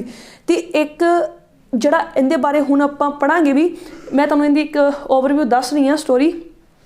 ਗੱਲ ਕਰ ਰਹੀ ਹਾਂ ਜਿਹੜੀ ਮੀਜ਼ੋਲਿਥਿਕ ਏਜ ਦਾ ਜਿਹੜਾ ਮਨੁੱਖ ਹੋਏਗਾ, ਇੱਕ ਤਾਂ ਸਮੂਹ 'ਚ ਰਹੇਗਾ, ਘੁਮੱਕੜ ਹੋ ਜਾਏਗਾ, ਘੁਮੱਕੜ ਹੋਏਗਾ ਤੇ ਸਮੂਹ ਦੇ ਵਿੱਚ ਰਹਿ ਕੇ ਸ਼ਿਕਾਰ ਕਰੇਗਾ। ਇਹਦੇ ਜਿਹੜਾ ਇਹਦਾ ਔਜ਼ਾਰ ਹੋਏਗਾ ਉਹ ਮਾਈਕਰੋ ਹੋ ਜਾਏਗਾ, ਛੋਟਾ ਹੋ ਜਾਊਗਾ, ਠੀਕ ਹੈ, ਕਾਰਗਰ ਹੋ ਜਾਊਗਾ ਤੇ ਥੋੜਾ ਜਿਹਾ ਨੁਕੀਲਾ ਵੀ ਹੋ ਜਾਏਗਾ। ਅੱਛਾ ਨਹੀਂ ਹੈ ਪਰ ਠੀਕ ਆ, ਅੱਗੇ ਨਾਲੋਂ ਤਾਂ ਬੈਟਰ ਹੋ ਜਾਏਗਾ, ਠੀਕ ਹੈ। ਪਹਿਲਾਂ ਤਾਂ ਜਮੇ ਹੀ ਭੱਦੇ ਹੁੰਦੇ ਸੀ, ਅਨਗੜ ਹੁੰਦੇ ਸੀ। ਇਹਨੂੰ ਸੀਨਾ ਤੇ ਪਰੋਣਾ ਆ ਜਾਊਗਾ। ਇਹ ਹੱਡੀ ਦੀ ਸੂਈ ਬਣਾ ਲਏਗਾ, ਹੱਡੀ ਦੀ ਸੂਈ ਬਣਾਏਗਾ ਤੇ ਜਾਨਵਰ ਦੀ ਜਿਹੜੀ ਖਾਲ ਹੈ ਉਹਦੇ ਤੋਂ ਕੀ ਬਣਾ ਲਏਗਾ, ਕੱਪੜਾ ਬਣਾਏਗਾ। ਇੰਨੀ ਗੱਲ ਕਲੀਅਰ ਹੋ ਗਈ ਹੋਣੀ ਮੀਜ਼ੋਲਿਥਿਕ ਏਜ ਦੇ ਵਿੱਚ। ਇੰਨੇ ਹੀ ਨਹੀਂ, ਜਿਹੜਾ ਇਹਦੇ ਵਿੱਚੋਂ ਸਭ ਤੋਂ ਇੱਕ ਇੰਪੋਰਟੈਂਟ ਕੁਐਸਚਨ ਕੀ ਬਣਦਾ ਹੈ, ਇਸ ਮਨੁੱਖ ਨੇ ਮੀਜ਼ੋਲਿਥਿਕ ਮੱਧ ਪਛਾਣ ਯੁੱਗ ਦੇ ਜਿਹੜਾ ਮਨੁੱਖ ਸੀਗਾ, ਇਹਨੇ ਜਿਹੜਾ ਕੋਈ ਮਰ ਜਾਂਦਾ ਸੀਗਾ ਉਹਨੂੰ ਦਫਨਾਉਣਾ ਵੀ ਸ਼ੁਰੂ ਕਰਤਾ ਸੀ, ਠੀਕ ਹੈ, ਮੁਰਦੇ ਨੂੰ ਦਫਨਾਉਣਾ ਸ਼ੁਰੂ ਕਰਤਾ ਸੀ। ਇਹਦੇ ਪ੍ਰਮਾਣ ਵੀ ਸਾਨੂੰ ਮਿਲੇ ਹੈ, ਆਪਾਂ ਪੜ੍ਹਾਂਗੇ ਹੁਣੇ, ਮੈਂ ਤੁਹਾਨੂੰ ਵੈਸੇ ਦੱਸਣੀ ਆ। ਇਹਦੇ ਪ੍ਰਮਾਣ ਵੀ ਮਿਲੇ ਨੇ, ਇਹਦੇ ਪ੍ਰਮਾਣ ਸਾਨੂੰ ਮਿਲੇ ਨੇ ਗੰਗਾ ਦੇ 2 ਸਥਲ ਮਿਲੇ ਸਾਨੂੰ ਗੰਗਾ ਦੇ ਕੋਲ। ਇੱਕ ਪ੍ਰਤਾਪਗੜ੍ਹ ਜ਼ਿਲ੍ਹਾ ਹੈ, ਸਰਾਏ ਨਾਹਰ ਰਾਏ ਤੇ ਇੱਕ ਮਾਹਦਾ। ਉੱਥੇ ਸਾਨੂੰ ਪਤਾ ਲੱਗੇਗਾ, ਸਾਨੂੰ ਉੱਥੇ ਜਿਹੜੀ ਖੋਜ ਹੋਈ ਤਾਂ ਉੱਥੋਂ ਸਾਨੂੰ ਅਸਥੀ ਪਿੰਜਰ ਮਿਲੇ। ਅਸਥੀ ਪਿੰਜਰ ਕਿੰਦੇ ਮਿਲੇ, ਇਹਦੇ ਮੱਧ ਪਛਾਣ ਯੁੱਗ ਦੇ ਮਨੁੱਖ ਦੇ ਮਿਲੇ। ਸਾਨੂੰ ਇੱਥੋਂ ਇਹ ਪਤਾ ਲੱਗੇਗਾ ਵੀ ਇਹ ਜਿਹੜਾ ਮਨੁੱਖ ਹੈ ਉਹਨੇ ਕੋਈ ਮਰ ਜਾਂਦਾ ਸੀ, ਕੋਈ ਤਾਂ ਉਹਨੂੰ ਦਫਨਾ ਦਿੰਦਾ ਸੀ। ਸਮਝ ਆਈ ਗੱਲ? ਤਾਂ ਮੀਜ਼ੋਲਿਥਿਕ ਏਜ ਨੂੰ ਹੁਣ ਆਪਾਂ ਰੀਡ ਕਰਦੇ ਹਾਂ, ਪੜ੍ਹਦੇ ਹਾਂ। ਤਾਂ ਇਹਦੇ ਵਿੱਚ ਮੱਧ ਪਛਾਣ ਯੁੱਗ ਦੇ ਵਿੱਚ ਕੀ ਕਹਿੰਦੇ ਆ, ਇੱਕ ਸੈਕਿੰਡ, ਹਾਂ, ਤਾਂ ਇਹ ਕੀ ਕਹਿੰਦੇ ਨੇ ਜੀ, ਇਹ ਕਹਿੰਦੇ ਵੀ ਜਿਹੜਾ ਉੱਚ ਪੂਰਾ ਪਛਾਣ ਯੁੱਗ ਸੀਗਾ, ਜਿਹੜਾ ਆਪਾਂ ਹੁਣੇ ਲਾਸਟ ਖਤਮ ਕੀਤਾ ਸੀ ਅਪਰ ਓਲਡ ਸਟੋਨ ਏਜ, ਇਹਦਾ ਜਿਹੜਾ ਅੰਤ ਆ ਉਹ ਲਗਭਗ 8000 ਈਸਵੀ ਪੂਰਵ ਦਾ, ਠੀਕ ਹੈ। ਤੇ ਇਸ ਤਰ੍ਹਾਂ ਨਾਲ ਅਸੀਂ ਮੀਜ਼ੋਲਿਥਿਕ ਏਜ ਨੂੰ ਕਿੱਥੋਂ ਦੀ ਕਿੱਥੇ ਰੱਖਦੇ ਹਾਂ, 8000 ਤੋਂ 4000 ਈਸਵੀ ਪੂਰਵ ਤੱਕ ਦਾ ਕਾਲ ਜਿਹੜਾ ਹੈ ਉਹ ਮੱਧ ਪਛਾਣ ਕਾਲ ਕਹਿਲਾਉਂਦਾ ਹੈ। 8000 ਤੋਂ 4000। ਹੁਣ ਕਹਿੰਦੇ ਇਸ ਕਾਲ ਦੇ ਜਿਹੜੇ ਔਜ਼ਾਰਾਂ ਦੇ ਬਾਕੀ ਹਿੱਸੇ ਸਾਨੂੰ ਛੋਟਾ ਨਾਗਪੁਰ ਤੇ, ਹਾਂ ਸੱਚੋ ਇੱਕ ਗੱਲ ਰਹਿ ਗਈ ਸੀ ਕਿ ਸਾਨੂੰ ਇਹਦੇ ਬਾਰੇ ਪਤਾ ਕਿੱਥੋਂ ਲੱਗਿਆ, ਜਿਹੜਾ ਇਹ ਮੀਜ਼ੋਲਿਥਿਕ ਏਜ ਹੈ ਸਾਨੂੰ ਇਹਦੇ ਪ੍ਰਮਾਣ ਵੈਸੇ ਮਿਲੇ ਕਿੱਥੋਂ ਹੈ। ਇਹਦੇ ਪ੍ਰਮਾਣ ਜਿਹੜੇ ਹੈ ਸਾਨੂੰ ਛੋਟਾ ਨਾਗਪੁਰ ਤੋਂ ਮਿਲੇ ਹੈ। ਇਹਦੀ ਥੋੜੀ ਸਲਾਈਡ ਤੁਹਾਨੂੰ ਇਧਰੋਂ ਕੱਟ ਹੋ ਰਹੀ ਹੋਏਗੀ, ਮੈਂ ਦੱਸ ਦਿੰਦੀ ਹਾਂ। ਛੋਟਾ ਨਾਗਪੁਰ ਤੋਂ, ਮੱਧ ਭਾਰਤ ਤੋਂ ਤੇ ਕ੍ਰਿਸ਼ਨਾ ਨਦੀ ਦੇ ਤਟੀय ਪ੍ਰਦੇਸ਼ ਤੋਂ ਸਾਨੂੰ ਪ੍ਰਾਪਤ ਹੋਏ ਹਨ। ਇਹਨੂੰ ਵੀ ਯਾਦ ਕਰਨਾ ਬਹੁਤ ਇੰਪੋਰਟੈਂਟ ਹੈ, ਕਿਉਂਕਿ ਜੇ ਪੁੱਛ ਲੈਣ ਮੀਜ਼ੋਲਿਥਿਕ ਏਜ ਹੈ ਸਾਨੂੰ ਉਹਦੇ ਪ੍ਰਮਾਣ ਕਿੱਥੋਂ ਮਿਲੇ, ਮੀਜ਼ੋਲਿਥਿਕ ਏਜ ਦੇ ਮਨੁੱਖ ਦੇ ਪ੍ਰਮਾਣ ਸਾਨੂੰ ਕਿੱਥੋਂ ਮਿਲਦੇ ਆ, ਛੋਟਾ ਨਾਗਪੁਰ ਤੋਂ ਮਿਲਦੇ ਆ। ਉਸ ਤੋਂ ਬਾਅਦ ਤੁਸੀਂ ਕਹੋਗੇ ਵੀ ਮੱਧ ਭਾਰਤ ਤੋਂ ਮਿਲਦੇ ਆ ਅਤੇ ਕਿੱਥੋਂ ਮਿਲਦੇ ਆ, ਕ੍ਰਿਸ਼ਨਾ ਨਦੀ ਦੇ ਤਟੀय ਪ੍ਰਦੇਸ਼ ਤੋਂ ਮਿਲਦੇ ਆ, ਠੀਕ ਹੈ। ਅਸੀਂ ਕੀ ਗੱਲ ਕੀਤੀ ਹੁਣ ਥੋੜੀ ਜਿਹੀ ਜਿਹੜੇ ਪੜ੍ਹੇ ਹੈ ਮੈਂ ਰਿਪੀਟ ਕਰ ਦਿੰਦੀ ਹਾਂ। ਅਸੀਂ ਕਿਹਾ ਜਿਹੜਾ ਉੱਚ ਪੂਰਾ ਪਛਾਣ ਕਾਲ ਸੀ, ਅਪਰ ਓਲਡ ਸਟੋਨ ਏਜ ਦੀ ਜਿਹੜੀ ਓਲਡ ਸਟੋਨ ਏਜ ਦਾ ਜਿਹੜਾ ਤੀਸਰਾ ਭਾਗ ਸੀ, ਜਿਹੜਾ ਹੁਣ ਆਪਾਂ ਪੜ੍ਹਿਆ ਹੈ, ਉਹਦਾ ਅੰਤ ਤਕਰੀਬਨ ਕਦੋਂ ਹੋਇਆ ਸੀ, 8000 BC 'ਚ ਹੋਇਆ ਸੀ, ਠੀਕ ਹੈ। ਫਿਰ ਅਸੀਂ ਗੱਲ ਕੀਤੀ ਵੀ 8000 ਈਸਵੀ ਪੂਰਵ 'ਚ ਹੋਇਆ, ਤਾਂ ਅਸੀਂ ਮੀਜ਼ੋਲਿਥਿਕ ਏਜ ਨੂੰ ਮੱਧ ਪਛਾਣ ਕਾਲ ਨੂੰ ਕਿੱਥੋਂ ਤੋਂ ਕਿੱਥੇ ਤੱਕ ਰੱਖਦੇ ਹਾਂ, 8000 ਤੋਂ ਲੈ ਕੇ ਅਸੀਂ 4000 ਈਸਵੀ ਪੂਰਵ ਤੱਕ ਮੰਨਦੇ ਹਾਂ ਇਹ ਮੀਜ਼ੋਲਿਥਿਕ ਏਜ ਹੈ। ਇਸ ਏਜ ਦੇ ਵਿੱਚ ਅਸੀਂ ਕੀ ਕਿਹਾ, ਸਾਨੂੰ ਕਿੱਥੋਂ ਇਹਨਾਂ ਦੇ ਔਜ਼ਾਰ ਜਿਹੜੇ ਨੇ ਮਿਲੇ ਨੇ, ਉਹ ਸਾਨੂੰ ਮਿਲੇ ਨੇ ਛੋਟਾ ਨਾਗਪੁਰ ਤੋਂ, ਉਸ ਤੋਂ ਇਲਾਵਾ ਮੱਧ ਭਾਰਤ ਤੋਂ ਯਾਨੀ ਮੱਧ ਭਾਰਤ ਤੋਂ ਤੇ ਕ੍ਰਿਸ਼ਨਾ ਨਦੀ ਦੇ ਤਟੀय ਪ੍ਰਦੇਸ਼ ਤੋਂ ਸਾਨੂੰ ਇਹ ਪ੍ਰਾਪਤ ਹੋਏ ਆ। ਇੰਨੀਆਂ ਗੱਲਾਂ ਸਮਝ ਆ ਗਈਆਂ ਹੋਣਗੀਆਂ। ਇਸ ਤੋਂ ਬਾਅਦ ਮੇਨ ਚੀਜ਼, ਇਸ ਸਮੇਂ ਜਲਵਾਯੂ ਕੀ ਹੋ ਗਈ, ਗਰਮ ਅਤੇ ਸੁੱਕੀ ਹੋ ਗਈ ਸੀ, ਯਾਨੀ ਕਿ ਸ਼ੁਸ਼ਕ ਹੋ ਗਈ ਸੀ, ਗਰਮ ਵੀ ਹੋ ਗਈ ਸੀ। ਕਿੱਧਰ, ਮੀਜ਼ੋਲਿਥਿਕ ਏਜ ਵਿੱਚ, ਜਿਹੜਾ ਮੈਂ ਤੁਹਾਨੂੰ ਦੱਸ ਚੁੱਕੀ ਹਾਂ ਪਹਿਲਾਂ ਹੀ ਇਹਦਾ ਓਵਰਵਿਊ ਦੇਤਾ ਸੀ। ਇਸ ਭੂਗੋਲਿਕ ਕਹਿੰਦੇ ਭੂਗੋਲਿਕ ਅਤੇ ਕੁਦਰਤੀ ਬਦਲਾਵ ਦੇ ਕਾਰਨ ਸਾਨੂੰ ਜੀਵ ਜੰਤੂ ਅਤੇ ਵਨਸਪਤੀ ਦੇ ਵਿਕਾਸ ਵਿੱਚ ਕੀ ਆ ਗਈ, ਤਬਦੀਲੀ ਆ ਗਈ। ਕਲੀਅਰ ਹੈ? ਇਹੀ ਹੁਣੇ ਆਪਾਂ ਪੜ੍ਹਿਆ, ਠੀਕ ਹੈ ਨਾ। ਇਹੀ ਅਸੀਂ ਕੀਤਾ, ਕੀ ਕੀਤਾ ਕਿ ਅਸੀਂ ਕੀ ਕਿਹਾ ਕਿ ਜਲਵਾਯੂ ਗਰਮ ਹੋ ਗਈ ਤੇ ਜਿਹਦੇ ਕਾਰਨ ਕੀ ਹੋਇਆ, ਜੀਵ ਜੰਤੂ ਅਤੇ ਵਨਸਪਤੀ ਦੇ ਵਿਕਾਸ ਵਿੱਚ ਕੀ ਆਈ, ਤਬਦੀਲੀ ਆਈ। ਇੰਨਾ ਕਲੀਅਰ ਹੋ ਗਿਆ। ਇਹ ਸਲਾਈਡ ਵੀ ਕਲੀਅਰ ਹੋ ਗਈ ਹੋਣੀ ਚੰਗੀ ਤਰ੍ਹਾਂ ਨਾਲ। ਸੋ ਨੈਕਸਟ ਦੇਖਦੇ ਹਾਂ। ਹਾਂਜੀ, ਕਹਿੰਦੇ ਮਨੁੱਖ ਕੀ ਹੋ ਗਿਆ ਸੀਗਾ, ਜਦੋਂ ਤਬਦੀਲੀ ਆਈ ਜਲਵਾਯੂ ਦੇ ਵਿੱਚ, ਜਦੋਂ ਤਬਦੀਲੀ ਆ ਗਈ, ਜਦੋਂ ਜਲਵਾਯੂ ਦੇ ਵਿੱਚ ਤਬਦੀਲੀ ਆਈ, ਗਰਮ ਹੋ ਗਈ, ਸ਼ੁਸ਼ਕ ਹੋ ਗਿਆ, ਮਨੁੱਖ ਕੀ ਹੋ ਗਿਆ, ਘੁਮੱਕੜ ਬਣ ਗਿਆ, ਠੀਕ ਹੈ। ਮਨੁੱਖ ਕੀ ਹੋ ਗਿਆ, ਘੁਮੱਕੜ ਬਣ ਗਿਆ। ਉਹ ਭੋਜਨ ਦੀ ਭਾਲ ਦੇ ਵਿੱਚ ਥਾਵਾਂ ਤੇ ਕੀ ਲੱਗਾ, ਟੋਲੀਆਂ ਬਣਾ ਕੇ, ਸਮੂਹ ਬਣਾ ਕੇ ਕੀ ਲੱਗਾ, ਘੁੰਮਣ ਲੱਗ ਪਿਆ। ਐਡੀ ਗੱਲ ਕਲੀਅਰ ਹੋ ਗਈ ਹੋਣੀ ਤੁਹਾਨੂੰ ਸਾਰਿਆਂ ਨੂੰ, ਠੀਕ ਹੈ। ਅੱਗਾ ਕੀ ਕਹਿੰਦੇ, ਜਨਸੰਖਿਆ ਕਾਫੀ ਕੀ ਸੀ, ਵੱਧ ਗਈ ਸੀ ਅਤੇ ਸਮੂਹਿਕ ਸ਼ਿਕਾਰ ਕਰਨ ਲੱਗ ਗਿਆ ਸੀ। ਪਹਿਲਾਂ ਕੀ ਕਰਦਾ ਸੀ, ਇਕੱਲਾ ਸ਼ਿਕਾਰ ਕਰਦਾ ਸੀ, ਹੁਣ ਇਹ ਕੀ ਕਰਦਾ, ਸਮੂਹ 'ਚ ਰਹਿੰਦਾ, ਗਰੁੱਪ 'ਚ ਰਹਿੰਦਾ, ਸਮੂਹ ਦੇ ਵਿੱਚ ਰਹਿ ਕੇ ਹੀ ਸ਼ਿਕਾਰ ਕਰਦਾ ਹੈ। ਠੀਕ ਹੈ, ਜ਼ਿਆਦਾ ਸੁਵਿਧਾਜਨਕ ਹੋ ਗਿਆ ਸੀਗਾ। ਉਹ ਫਲਾਂ ਦਾ, ਪਸ਼ੂਆਂ ਦਾ ਮਾਸ ਜਾਂ ਮੱਛੀ ਆਦਿ ਨਾਲ ਆਪਣੀ ਭੁੱਖ ਜਿਹੜੀ ਹੈ ਉਹ ਕੀ ਕਰਦਾ ਸੀ, ਸ਼ਾਂਤ ਕਰਦਾ ਸੀ। ਠੀਕ ਹੈ, ਇਹੀ ਗੱਲ ਇੱਥੇ ਆਪਾਂ ਪਹਿਲਾਂ ਵੀ ਪੜ੍ਹੀ, ਉਹਨੇ ਸੀਨਾ ਤੇ ਪਰੋਣਾ ਵੀ ਸਿੱਖ ਲਿਆ ਸੀ। ਠੀਕ ਹੈ ਜੀ, ਹੱਡੀ ਦੀ ਸੂਈ ਬਣਾ ਕੇ ਉਹ ਪਸ਼ੂਆਂ ਦੀ ਖਾਲ ਨੂੰ ਸੀ ਕੇ ਆਪਣੇ ਕੱਪੜੇ ਬਣਾਉਣ ਲੱਗਾ ਸੀ। ਮੀਜ਼ੋਲਿਥਿਕ ਏਜ ਦੇ ਵਿੱਚ ਉਹਨੇ ਕੱਪੜੇ ਬਣਾ ਲਏ ਸੀ, ਹੱਡੀ ਦੀ ਸੂਈ ਬਣਾ ਲਈ ਸੀ, ਸੀਨਾ ਪਰੋਣਾ ਇਹਨੂੰ ਆ ਗਿਆ ਸੀ, ਸਮੂਹ ਦੇ ਵਿੱਚ ਰਹਿੰਦਾ ਸੀ, ਸਮੂਹ 'ਚ ਰਹਿ ਕੇ ਸ਼ਿਕਾਰ ਕਰਦਾ ਸੀ। ਇੰਨੀ ਗੱਲ ਆਪਾਂ ਪੜ੍ਹ ਲਈ। ਇਸ ਵਾਰ ਉਹਨਾਂ ਦਾ ਕਹਿੰਦੇ ਮੁੱਖ ਵਪਾਰ ਕੀ ਸੀ, ਕੰਦਮੂਲ ਇਕੱਠਾ ਕਰਨਾ, ਜਾਨਵਰਾਂ ਅਤੇ ਪਸ਼ੂਆਂ ਦਾ ਸ਼ਿਕਾਰ ਕਰਨਾ। ਇਹਨੂੰ ਵੀ ਹਜੇ ਖੇਤੀਬਾੜੀ ਨਹੀਂ ਆਉਂਦੀ। ਇਹਦਾ ਮੁੱਖ ਕਿੱਤਾ, ਮੁੱਖ ਵਿਵਸਾय ਕੀ ਹੈ, ਇਹਦਾ ਮੁੱਖ ਵਿਵਸਾय ਹੈ ਕੰਦਮੂਲ ਇਕੱਠਾ ਕਰਨਾ, ਇਹ ਇਹਦਾ ਮੁੱਖ ਵਿਵਸਾय ਹੈ। ਜਾਨਵਰਾਂ ਦਾ ਸ਼ਿਕਾਰ, ਪਸ਼ੂਆਂ ਦਾ ਸ਼ਿਕਾਰ ਜਾਂ ਮੱਛੀ ਫੜਨਾ, ਹਥਿਆਰ ਅਤੇ ਔਜ਼ਾਰ ਬਣਾਉਣਾ। ਇੰਨਾ ਕਨਸੈਪਟ ਕਲੀਅਰ ਹੋ ਗਿਆ ਨਾ। ਅਸੀਂ ਪ੍ਰੀ ਹਿਸਟੋਰਿਕ, ਫਿਰ old stone age, old stone age ਤੋਂ ਅੱਗੋਂ 3 ਪਾਰਟਸ, ਇੱਕ ਸੀ ਆਪਣਾ ਫਸਟ ਜਿਹੜਾ ਸੀਗਾ ਉਹ ਸੀ ਅਰਲੀ ਯਾਨੀ ਆਰੰਭਿਕ ਓਲਡ ਸਟੋਨ ਏਜ ਸੀਗੀ, ਫਿਰ ਅਸੀਂ ਮਿਡਲ ਪੜ੍ਹਿਆ, ਉਸ ਤੋਂ ਬਾਅਦ ਅਸੀਂ ਅੱਪਰ ਓਲਡ ਸਟੋਨ ਏਜ ਕੀਤਾ, ਸੈਕਿੰਡ ਸਾਡੇ ਕੋਲ ਮੀਜ਼ੋਲਿਥਿਕ ਆ ਗਿਆ। ਇੰਨਾ ਕਲੀਅਰ ਹੋ ਗਿਆ ਨਾ ਤੁਹਾਨੂੰ। ਠੀਕ ਹੈ, ਇਸ ਤੋਂ ਬਾਅਦ ਅੱਗੇ ਮੀਜ਼ੋਲਿਥਿਕ ਪੜ੍ਹਦੇ ਹਾਂ। ਦੇਖੋ ਇਹਦੇ ਵਿੱਚ ਇਹ ਕੀ ਕਹਿੰਦੇ ਨੇ, ਇਹ ਕਹਿਣਗੇ ਹੁਣ ਜਿਹੜਾ ਮੈਂ ਤੁਹਾਨੂੰ ਦੱਸ ਰਹੀ ਸੀ, ਜਿਹੜਾ ਇਹਨੇ ਕੀ ਕੀਤਾ, ਮੀਜ਼ੋਲਿਥਿਕ ਏਜ ਦਾ ਜਿਹੜਾ ਮਨੁੱਖ ਸੀਗਾ, ਇਹਨੇ ਕੀ ਕੀਤਾ, ਮਨੁੱਖ ਜਿਹੜਾ ਕੋਈ ਮਰ ਜਾਂਦਾ ਸੀ, ਮੁਰਦਿਆਂ ਨੂੰ ਕੀ ਕਰਦਾ ਸੀਗਾ, ਦਫਨਾਉਣ ਵੀ ਲੱਗ ਗਿਆ ਸੀ। ਇਹਦੇ ਵੀ ਪ੍ਰਮਾਣ ਮੈਂ ਹੁਣੇ ਇਹੀ ਦੱਸਿਆ ਵੀ ਗੰਗਾ ਵਿੱਚ 2 ਅਜਿਹੇ ਸਥਾਨ ਮਿਲਦੇ ਹਨ। ਪਹਿਲਾ ਪ੍ਰਤਾਪਗੜ੍ਹ ਜ਼ਿਲ੍ਹਾ, ਵੈਰੀ ਇੰਪੋਰਟੈਂਟ, ਇੱਥੋਂ ਹੀ ਕੁਐਸਚਨ ਬਣ ਸਕਦਾ ਹੈ ਵੀ ਮੀਜ਼ੋਲਿਥਿਕ ਏਜ ਦੇ ਵਿੱਚ ਜਦੋਂ ਜਿਹੜੇ ਕੋਈ ਡੈਡ ਬੋਡੀ ਹੁੰਦੀ ਸੀ ਉਹਨੂੰ ਦਫਨਾ ਦਿੰਦੇ ਸੀ। ਇਹਦੀ ਜਾਣਕਾਰੀ ਸਾਨੂੰ ਕਿੱਥੋਂ ਮਿਲਦੀ ਹੈ, ਇਹਦੀ ਜਾਣਕਾਰੀ ਪ੍ਰਤਾਪਗੜ੍ਹ ਜ਼ਿਲ੍ਹੇ ਦੇ ਵਿੱਚ ਸਰਾਏ ਨਾਹਰ ਰਾਏ, ਇਹੀ ਮੈਂ ਤੁਹਾਨੂੰ ਦੱਸਿਆ ਸੀ, ਤੇ ਮਹਾਦੜਾ। ਠੀਕ ਹੈ, ਆਹ 2 ਬਹੁਤ ਜ਼ਿਆਦਾ ਇੰਪੋਰਟੈਂਟ ਹੈ। ਕਿਹੜੇ ਸਰਾਏ ਨਾਹਰ ਰਾਏ ਅਤੇ ਮਹਾਦੜਾ। ਜੇ ਕੁਐਸਚਨ ਬਣੇਗਾ ਤਾਂ ਇੱਥੋਂ ਹੀ ਬਣੇਗਾ ਕਿ ਮੀਜ਼ੋਲਿਥਿਕ ਏਜ ਦਾ ਜਿਹੜਾ ਮਨੁੱਖ ਦਫਨਾਇਆ ਜਾਂਦਾ ਸੀ, ਇਹਦੇ ਦਫਨਾਏ ਗਏ ਮਨੁੱਖ ਦੇ ਸਾਨੂੰ ਪ੍ਰਮਾਣ ਕਿੱਥੋਂ ਮਿਲੇ ਨੇ, ਸਰਾਏ ਨਾਹਰ ਰਾਏ ਅਤੇ ਮਹਾਦੜਾ। ਇੰਨਾ ਕਲੀਅਰ। ਇਸ ਤੋਂ ਬਾਅਦ ਜਿੱਥੇ ਮੁਰਦਿਆਂ ਨੂੰ ਦਫਨਾਏ ਹੋਏ ਅਸਥੀ ਪਿੰਜਰ ਸਾਨੂੰ ਇਹਨਾਂ ਦੇ ਮਿਲੇ ਹੈ, ਜਿੱਥੇ ਪ੍ਰਤਾਪਗੜ੍ਹ ਜ਼ਿਲ੍ਹੇ ਸਰਾਏ ਨਾਹਰ ਰਾਏ ਅਤੇ ਮਹਾਦੜਾ ਦੇ ਤੋਂ ਸਾਨੂੰ ਅਸਥੀ ਪਿੰਜਰ ਮਿਲੇ ਆ ਮੀਜ਼ੋਲਿਥਿਕ ਏਜ ਦੇ ਮਨੁੱਖ ਦੇ। ਉਹਨਾਂ ਦੇ ਔਜ਼ਾਰ ਕਿੱਦਾਂ ਦੇ ਹੁੰਦੇ ਸੀ, ਥੋੜ੍ਹੇ ਜਿਹੇ ਜਿਹੜੇ ਖੁਰਦਰੇ ਸੀਗੇ ਤੇ ਛੇਦ ਕਰਨ ਵਾਲੇ ਔਜ਼ਾਰ ਅਤੇ ਕੁਲਹਾੜੀਆਂ ਇਹਨਾਂ ਦੀ ਮਿਲਦੀਆਂ ਸੀਗੀਆਂ, ਖੁਰਚਣੇ ਸੀਗੇ। ਪਹਿਲਾਂ ਦੇ ਸਮੇਂ ਕਹਿੰਦੇ ਪਹਿਲਾਂ ਦੇ ਸਮੇਂ ਦੇ ਮੁਕਾਬਲੇ ਇਹ ਔਜ਼ਾਰ ਆਕਾਰ 'ਚ ਕਿੱਦਾਂ ਹੋ ਗਏ ਸੀ, ਛੋਟੇ, ਅਤੇ ਦਿਖਾਵਟ ਵੀ ਕਿੱਦਾਂ ਦੀ ਸੀ, ਸੋਹਣੀ ਸੀ। ਉਹਨਾਂ ਨੇ ਤੀਰ ਕਮਾਨ, ਵੈਰੀ ਇੰਪੋਰਟੈਂਟ, ਇਹ ਮੈਂ ਦੱਸਣਾ ਭੁੱਲ ਗਈ, ਇਹ ਮੈਂ ਤੁਹਾਨੂੰ ਹੁਣੇ ਦੱਸ ਦਿੰਦੀ ਹਾਂ। ਇਹਨਾਂ ਨੇ ਕੀ ਕੀਤਾ, ਤੀਰ ਕਮਾਨ ਬਣਾ ਲਿਆ ਸੀ ਤੇ ਚਾਕੂ ਬਣਾਇਆ। ਚਾਕੂ ਵੀ ਕਿਹੜਾ ਸੀ, ਚਾਕੂ ਵੀ ਪੱਥਰ ਦਾ ਸੀ। ਠੀਕ ਹੈ, ਤੀਰ ਕਮਾਨ ਵੀ ਇਹਨੇ ਬਣਾ ਲਿਆ ਸੀ ਤੇ ਚਾਕੂ ਕਿਹੜਾ ਬਣਾਇਆ ਸੀ ਇਹਨੇ, ਪੱਥਰ ਦਾ। ਇਹ ਸਲਾਈਡ ਮੈਂ ਤੁਹਾਨੂੰ ਦੱਸਦੀ ਸੀ ਪਹਿਲਾਂ ਵੀ, ਇਹਨਾਂ ਫਿਰ ਦੁਬਾਰਾ ਕਲੀਅਰ ਹੋ ਗਿਆ ਨਾ ਤੁਹਾਨੂੰ ਸਾਰਾ। ਠੀਕ ਹੈ, ਜੇ ਹੁਣ ਅਸੀਂ ਅਗਲੀ ਗੱਲ ਕਰੀਏ, ਸਾਡੇ ਕੋਲ ਆਉਂਦਾ ਹੈ ਨਿਓਲਿਥਿਕ ਏਜ। ਮੈਂ ਮੀਜ਼ੋਲਿਥਿਕ ਏਜ ਨੂੰ ਇੱਕ ਵਾਰ ਫਿਰ ਤੋਂ ਸ਼ੋਰਟ ਫਾਰਮ ਦੇ ਵਿੱਚ ਤਾਂ ਦੱਸ ਰਹੀ ਹਾਂ ਤਾਂ ਕਿ ਤੁਹਾਡਾ ਪੂਰੀ ਤਰ੍ਹਾਂ ਨਾਲ, ਚੰਗੀ ਤਰ੍ਹਾਂ ਨਾਲ ਕਨਸੈਪਟ ਜਿਹੜਾ ਉਹ ਕਲੀਅਰ ਹੋ ਜਾਵੇ। ਠੀਕ ਹੈ, ਤਾਂ ਅਸੀਂ ਇਹਦੇ 'ਚ ਪਹਿਲਾਂ ਇੱਕ ਛੋਟਾ ਜਿਹਾ ਨਿਓਲਿਥਿਕ ਏਜ ਨੂੰ ਸਟਾਰਟ ਕਰਨ ਤੋਂ ਪਹਿਲਾਂ ਮੀਜ਼ੋਲਿਥਿਕ ਏਜ ਮੈਂ ਤੁਹਾਨੂੰ ਓਵਰਵਿਊ ਇੱਕ ਵਾਰੀ ਫਿਰ ਦੱਸ ਦੇਣੀ ਹੈ ਕੀ ਸੀ, ਆਪਾਂ ਪੜ੍ਹਿਆ ਕੀ। ਅਸੀਂ ਕਿਹਾ ਵੀ ਅੱਪਰ ਓਲਡ ਸਟੋਨ ਏਜ ਜਿਹੜੀ ਸੀ ਉਹ 8000 ਕੁ ਪਹਿਲਾਂ BC ਪਹਿਲਾਂ ਖਤਮ ਹੋ ਗਈ ਸੀ। ਫਿਰ ਅਸੀਂ ਕਿਹਾ ਵੀ ਜਿਹੜੀ ਮੀਜ਼ੋਲਿਥਿਕ ਏਜ ਹੈ ਉਹਨੂੰ ਅਸੀਂ 8000 ਤੋਂ 4000 BC 'ਚ ਰੱਖਦੇ ਹਾਂ। ਅਸੀਂ ਇੰਨੀ ਗੱਲ ਕਰ ਲਈ।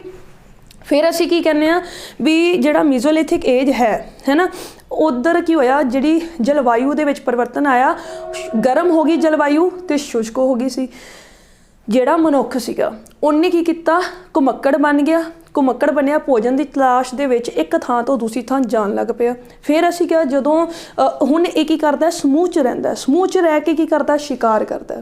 ਠੀਕ ਹੈ ਜੀ, ਸਮੂਹ 'ਚ ਰਹਿੰਦਾ, ਸਮੂਹ 'ਚ ਰਹਿ ਕੇ ਸ਼ਿਕਾਰ ਕਰਦਾ ਹੈ। ਅਤੇ ਉਸ ਤੋਂ ਇਲਾਵਾ ਇਹ ਕੀ ਕਰਦਾ, ਜਿਹੜੇ ਔਜ਼ਾਰ ਨੇ ਇਹਦੇ ਕੀ ਹੋ ਗਏ, ਛੋਟੇ ਹੋ ਗਏ ਸੀਗੇ, ਨੁਕੀਲੇ ਥੋੜ੍ਹੇ ਜਿਹੇ ਨਿਕਲੇ, ਅੱਗੇ ਨਾਲੋਂ ਬੈਟਰ ਹੋ ਗਏ ਸੀਗੇ ਇਹਦੇ ਔਜ਼ਾਰ, ਲੇਕਿਨ ਆਕਾਰ ਦੇ ਵਿੱਚ ਕੀ ਹੋ ਗਏ ਸੀ, ਛੋਟੇ ਹੋ ਗਏ ਸੀ, ਦੇਖਣ 'ਚ ਸੋਹਣੇ ਸੀਗੇ। ਫਿਰ ਅਸੀਂ ਕਿਹਾ ਵੀ ਜਿਹੜਾ ਮੀਜ਼ੋਲਿਥਿਕ ਏਜ ਵਾਲਾ ਜਿਹੜਾ ਮਨੁੱਖ ਆ, ਉਹਨੇ ਕੀ ਕੀਤਾ, ਉਹਨੇ ਸੀਨਾ ਤੇ ਪਰੋਣਾ ਸਿੱਖ ਲਿਆ ਸੀ। ਹੱਡੀ ਦੀ ਇਹਨੇ ਸੂਈ ਬਣਾ ਲਈ ਸੀ, ਜਾਨਵਰਾਂ ਦੀ ਖਾਲ ਤੋਂ ਇਹਨੇ ਕੀ ਕੀਤਾ, ਕੱਪੜੇ ਵੀ ਬਣਾ ਲਏ ਸੀ, ਕੱਪੜੇ ਸੀਨ ਲੱਗ ਗਿਆ ਸੀਗਾ ਕਹਿਣ ਦਾ ਮਤਲਬ। ਫਿਰ ਇਸ ਤੋਂ ਬਾਅਦ ਅਸੀਂ ਕਿਹਾ ਵੀ ਜਿਹੜਾ ਮੀਜ਼ੋਲਿਥਿਕ ਏਜ ਵਾਲਾ ਸੀਗਾ, ਇਹਦਾ ਜਿਹੜਾ ਮੁੱਖ ਵਿਵਸਾਈ ਸੀ ਕੰਦਮੂਲ ਇਕੱਠਾ ਕਰਨਾ, ਸ਼ਿਕਾਰ ਕਰਨਾ ਜਾਨਵਰਾਂ ਦਾ, ਇਹ ਇਹਦਾ ਮੁੱਖ ਜਿਹੜਾ ਸੀ ਵਿਵਸਾय ਸੀਗਾ। ਠੀਕ ਹੈ, ਮੱਛਲੀ ਪਕੜਦਾ ਸੀਗਾ। ਸਾਨੂੰ ਮੀਜ਼ੋਲਿਥਿਕ ਏਜ ਦੇ ਬਾਰੇ, ਮਨੁੱਖ ਦੇ ਬਾਰੇ ਪਤਾ ਕਿੱਥੋਂ ਲੱਗਦਾ? ਇਹ ਮੈਂ ਤੁਹਾਨੂੰ ਪਹਿਲਾਂ ਵੀ ਦੱਸਿਆ ਸੀ, ਛੋਟਾ ਨਾਗਪੁਰ, ਠੀਕ ਹੈ, ਮੱਧ ਭਾਰਤ ਤੇ ਕ੍ਰਿਸ਼ਨਾ ਨਦੀ ਦੇ ਤਟੀय ਪ੍ਰਦੇਸ਼ ਤੋਂ ਸਾਨੂੰ ਇਹਨਾਂ ਦੇ ਸੋਰਸਿਸ ਮਿਲਦੇ ਨੇ।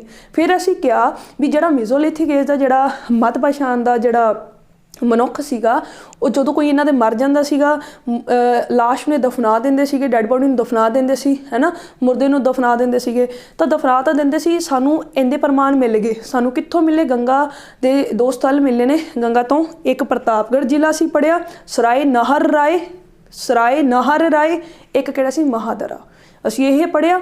ਇੱਥੋਂ ਸਾਨੂੰ ਅਸਥੀ ਪਿੰਜਰ ਮਿਲੇ। ਕਿੰਦੇ ਅਸਥੀ ਪਿੰਜਰ ਮਿਲ ਗਏ ਸਾਨੂੰ? ਇਹਨਾਂ ਦੇ ਮੀਜ਼ੋਲਿਥਿਕ ਏਜ ਦੇ ਮਨੁੱਖ ਦੇ।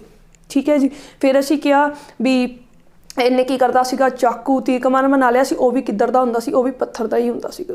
ਇਹ ਸੀ ਸਾਡਾ ਸਾਰਾ ਮੀਜ਼ੋਲਿਥਿਕ ਏਜ। ਠੀਕ ਹੈ, ਪ੍ਰੀ ਹਿਸਟੋਰਿਕ, ਉਸ ਤੋਂ ਬਾਅਦ old stone age, old stone ਦੇ ਅੱਗੋਂ 3 ਭਾਗ, ਉਸ ਤੋਂ ਬਾਅਦ ਅਸੀਂ ਕੀਤਾ ਮੀਜ਼ੋਲਿਥਿਕ। ਇੰਨਾ ਤੁਹਾਨੂੰ ਕਲੀਅਰ ਹੋ ਗਿਆ ਹੋਏਗਾ ਕੰਸੈਪਟ। ਉਸ ਤੋਂ ਬਾਅਦ ਜੇ ਅਸੀਂ ਗੱਲ ਕਰੀਏ ਉਹ ਨਿਓਲਿਥਿਕ ਏਜ ਦੀ, ਨਵਪਛਾਣ ਯੁੱਗ ਦੀ, ਹੁਣ ਜੇ ਇਹਨੂੰ ਅਸੀਂ ਕਰੀਏ, ਇਹ ਕੀ ਕਹਿੰਦੇ ਨੇ? ਇਹ ਕਹਿੰਦੇ ਕਿ ਵੈਸੇ ਤਾਂ ਦੇਖਿਆ ਜਾਵੇ ਕਿ ਹੋਰ ਦੇਸ਼ਾਂ ਦੇ ਵਿੱਚ ਕੀ ਹੈ, 7000 BC ਮੰਨੀ ਜਾਂਦੀ ਹੈ ਨਿਓਲਿਥਿਕ ਏਜ। ਠੀਕ ਹੈ, ਨਵਪਛਾਣ ਕਾਲ ਜਿਹੜਾ ਹੈ ਉਹ ਬਾਕੀ ਦੇਸ਼ਾਂ ਦੇ ਵਿੱਚ ਬੇਸ਼ੱਕ 7000 ਮੰਨਿਆ ਜਾਂਦਾ, ਲੇਕਿਨ ਸਾਡੇ ਭਾਰਤ ਵਿੱਚ ਕਿੱਥੋਂ ਮੰਨਿਆ ਜਾਂਦਾ ਹੈ? ਲੇਕਿਨ ਭਾਰਤ ਵਿੱਚ ਇਸ ਦੀ ਜਿਹੜੀ ਸ਼ੁਰੂਆਤ ਹੈ ਉਹ ਕਿੱਥੋਂ ਦੀ ਮੰਨੀ ਗਈ ਹੈ? 4000 ਈਸਵੀ ਪੂਰਵ ਦੇ ਵਿੱਚ, 4000 BC ਤੋਂ ਮੰਨੀ ਜਾਂਦੀ ਹੈ। ਬਾਕੀ ਦੇਸ਼ਾਂ 'ਚ 7000 ਮੰਨੀ ਜਾਂਦੀ ਹੈ, ਲੇਕਿਨ ਆਪਣੇ ਦੇਸ਼ ਭਾਰਤ ਵਿੱਚ ਕਿੰਨੀ ਮੰਨੀ ਜਾਂਦੀ ਹੈ? 4000 ਤੋਂ ਮੰਨੀ ਜਾਂਦੀ ਹੈ। ਠੀਕ ਹੈ ਜੀ। ਹੁਣ ਮੇਨ ਚੀਜ਼ ਇੱਥੇ ਆਪਾਂ ਪੜ੍ਹਨੀ ਹੈ, ਇਹਦੇ ਵਿੱਚ ਕੀ ਕਹਿੰਦੇ ਆ? ਇਹਦੇ ਵਿੱਚ ਜਿਵੇਂ ਆਹ ਦੇਖਿਆ ਜੀ, ਇਹਦੇ ਵਿੱਚ ਕੀ ਕਹਿੰਦੇ ਕੀ ਹੈ? ਹੁਣ ਕੀ ਹੋਇਆ? ਮਨੁੱਖ ਨੇ ਖੇਤੀਬਾੜੀ ਕਰਨੀ ਸ਼ੁਰੂ ਕਰਤੀ ਸੀ। ਸਭ ਤੋਂ ਇੰਪੋਰਟੈਂਟ, ਖੇਤੀਬਾੜੀ ਕਰਨੀ ਸ਼ੁਰੂ ਕਰੇਗਾ। ਖੇਤੀਬਾੜੀ ਕਰੇਗਾ ਤਾਂ ਉਹਨੂੰ ਇੱਕ ਥਾਂ 'ਤੇ ਰਹਿਣਾ ਪਏਗਾ। ਜਦੋਂ ਇੱਕ ਥਾਂ 'ਤੇ ਰਹੇਗਾ ਫਿਰ ਪਰਮਾਨੈਂਟ ਸੈਟਲ ਹੋ ਜਾਊਗਾ। ਮੀਜ਼ੋਲਿਥਿਕ ਏਜ ਵਾਲਾ ਤਾਂ ਘੁਮੱਕੜ ਸੀ, ਕਿਉਂਕਿ ਖੇਤੀਬਾੜੀ ਹੈ ਨਹੀਂ ਸੀਗੀ ਉਹਦੇ ਕੋਲ, ਐਗਰੀਕਲਚਰ ਅਜੇ ਸ਼ੁਰੂ ਹੀ ਨਹੀਂ ਹੋਇਆ ਸੀਗਾ। ਨਿਓਲਿਥਿਕ ਏਜ ਦੇ ਵਿੱਚ ਜੇ ਅਸੀਂ ਗੱਲ ਕਰ ਰਹੇ ਹਾਂ, ਅਸੀਂ ਪਹਿਲਾਂ ਤਾਂ ਇਹਦਾ ਟਾਈਮ ਪੀਰੀਅਡ ਯਾਦ ਰੱਖਣਾ ਹੈ। 4000 ਭਾਰਤ ਦੇ ਵਿੱਚ ਸ਼ੁਰੂ ਹੁੰਦਾ, 4000 BC। ਫਿਰ ਅਸੀਂ ਕਿਹਾ ਵੀ ਜਿਹੜਾ ਮਨੁੱਖ ਸੀ ਨਵਪਛਾਣ ਯੁੱਗ ਦਾ, ਉਹਨੇ ਕੀ ਕੀਤਾ? ਖੇਤੀਬਾੜੀ ਦੀ ਸ਼ੁਰੂਆਤ ਕਰਤੀ ਸੀ। ਖੇਤੀਬਾੜੀ ਕਰੇਗਾ ਤਾਂ ਫਿਰ ਇੱਕ ਥਾਂ 'ਤੇ ਵੀ ਰਹੂਗਾ, ਇੱਕ ਥਾਂ 'ਤੇ ਰਹੇਗਾ ਤਾਂ ਪਰਮਾਨੈਂਟ ਸੈਟਲ ਹੋ ਜਾਊਗਾ। ਠੀਕ ਹੈ, ਫਿਰ ਉਸ ਤੋਂ ਬਾਅਦ ਪਰਮਾਨੈਂਟ ਸੈਟਲ ਹੋਏਗਾ ਤਾਂ ਰਹਿਣ ਲਈ ਉਹਨੇ ਕੀ ਬਣਾਏ? ਮਿੱਟੀ ਦੇ ਘਰ ਬਣਾ ਲਏ ਸੀਗੇ, ਇਹਨੇ ਘਾਸ ਫੂਸ ਦੇ ਵੀ ਘਰ ਬਣਾ ਲਏ ਸੀਗੇ, ਘਰ ਬਣਾ ਲਏ ਇਹਨਾਂ ਨੇ। ਜਦੋਂ ਘਰ ਬਣ ਗਏ ਫਿਰ ਇਸ ਤੋਂ ਬਾਅਦ ਇਹ ਕੀ ਕਰਦਾ ਹੈ? ਪਸ਼ੂ ਪਾਲਣ ਵੀ ਸ਼ੁਰੂ ਕਰੇਗਾ, ਪਸ਼ੂ ਪਾਲਣਾ ਸ਼ੁਰੂ ਕਰ ਦੇਗਾ। ਠੀਕ ਹੈ ਜੀ। ਇੱਥੇ ਸਭ ਤੋਂ ਇੰਪੋਰਟੈਂਟ ਕੁਐਸਚਨ ਕੀ ਆ? ਵੈਸੇ ਆਪਾਂ ਕੀ ਪੜ੍ਹਦੇ ਹਾਂ, ਜੇ ਅਸੀਂ ਕਰੀਏ ਤਾਂ ਸਭ ਤੋਂ ਪਹਿਲੀ ਫਸਲ ਕਿਹੜੀ ਸੀਗੀ? ਸਭ ਤੋਂ ਪਹਿਲੀ ਫਸਲ ਜ਼ਿਆਦਾਤਰ ਕਈ ਆਨਸਰ ਦੇ ਦਿੰਦੇ ਗੇਹੂੰ ਸੀ। ਤਾਂ ਵੈਸੇ ਐਕਚੁਅਲ ਦੇ ਵਿੱਚ ਆਪਾਂ ਪੂਰਾ ਡਿਟੇਲ ਸਟੱਡੀ ਕਰ ਰਹੇ ਹਾਂ ਤਾਂ ਤੁਹਾਨੂੰ ਦੱਸ ਦਈਏ, ਸਭ ਤੋਂ ਪਹਿਲਾਂ ਰੱਬੀ ਤੇ ਕੁਲਥੀ ਹੁੰਦੀ ਸੀ।